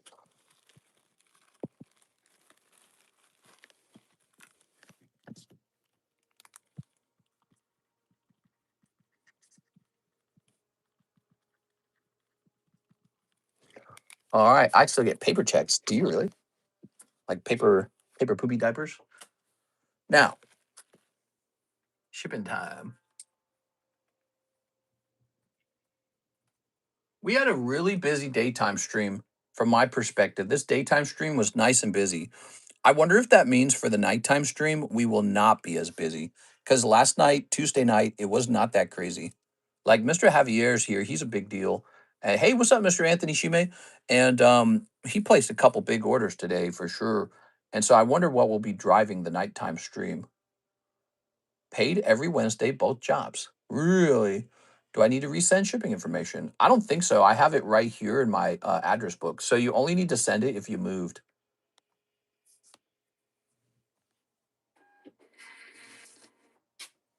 What do you guys think I should do for the rest of the day? Work out? Yeah. There we go. Plenty of shipping for Miss Alexis this Friday, huh? There's going to be a lot of shipping for her. Stacking up. I can see it. All right. And then we have a Pacalamet. He says, repeat the last one. Send me your USD Ethereum address. So I can't do that anymore. I used to be able to do that. My Coinbase account, they kind of like disabled it because they said I set it up as a personal account and they said I need to set it up as a business account. For that reason, I do not have the ability to receive Ethereum right now. That happened like 3 months ago and I've been too lazy to fix it. I got to fix it. But Mr. Picallo, it's a good time to wrap up anyways right here. We're at the 3 hour mark and it's 6:16. I'm going to walk. I'm going to go ahead and wrap up here and go for a nice walk. So I was reading the chat and thinking about it at the same time. That's what I'm going to do. Okay. So, Mr. Picallo, we're going to be back again tonight for the late night stream. You can also join us tomorrow for the next daytime stream. Okay. Damn. So Zell's broken. What did you order there, Mr. Surge? You know, one Zell order did come through. Oh, there it is. Actually, there's your order. One live custom snipe. All right. Let me grab this. Sorry about that, Surge. All right. One live custom snipe. 1, 2, 3. Seems like he was on a delay. That's what it was. One card. All right. One cute little card popping out. Mr. L12, it wasn't broken, but it did appear to have a pretty lengthy delay. Is this your bag over here? Yep. You got the princess and the frog. The frog kisses her, and she turns into a frog like him, and then they live happily ever after. You have other cryptos you can receive? If you can, if not, can you fix it for tonight? Unfortunately, it would take a while to actually get Coinbase working, I'm sure, because they're going to ask me to give them business documentation. That's how it works with every payment platform. They do like a review, make sure I'm real, and that always takes a couple days. So I haven't even started that process, so it wouldn't even be ready in a week. So I'm afraid I can't receive crypto right now. Um, Pretty much all I can do right now is receive cash, trade. Yeah, it's just cash right now, I'm afraid. All right, but we'll probably get the crypto working again sometime. Crypto's Bitcoin, I heard, is not doing so well. Bitcoin down to 65. Walking stream? Nah, I don't know if we'll do a walking stream. All right, guys, I had a lot of fun. See you tonight for the late night stream. Okay, see you there. Got to wrap up, guys.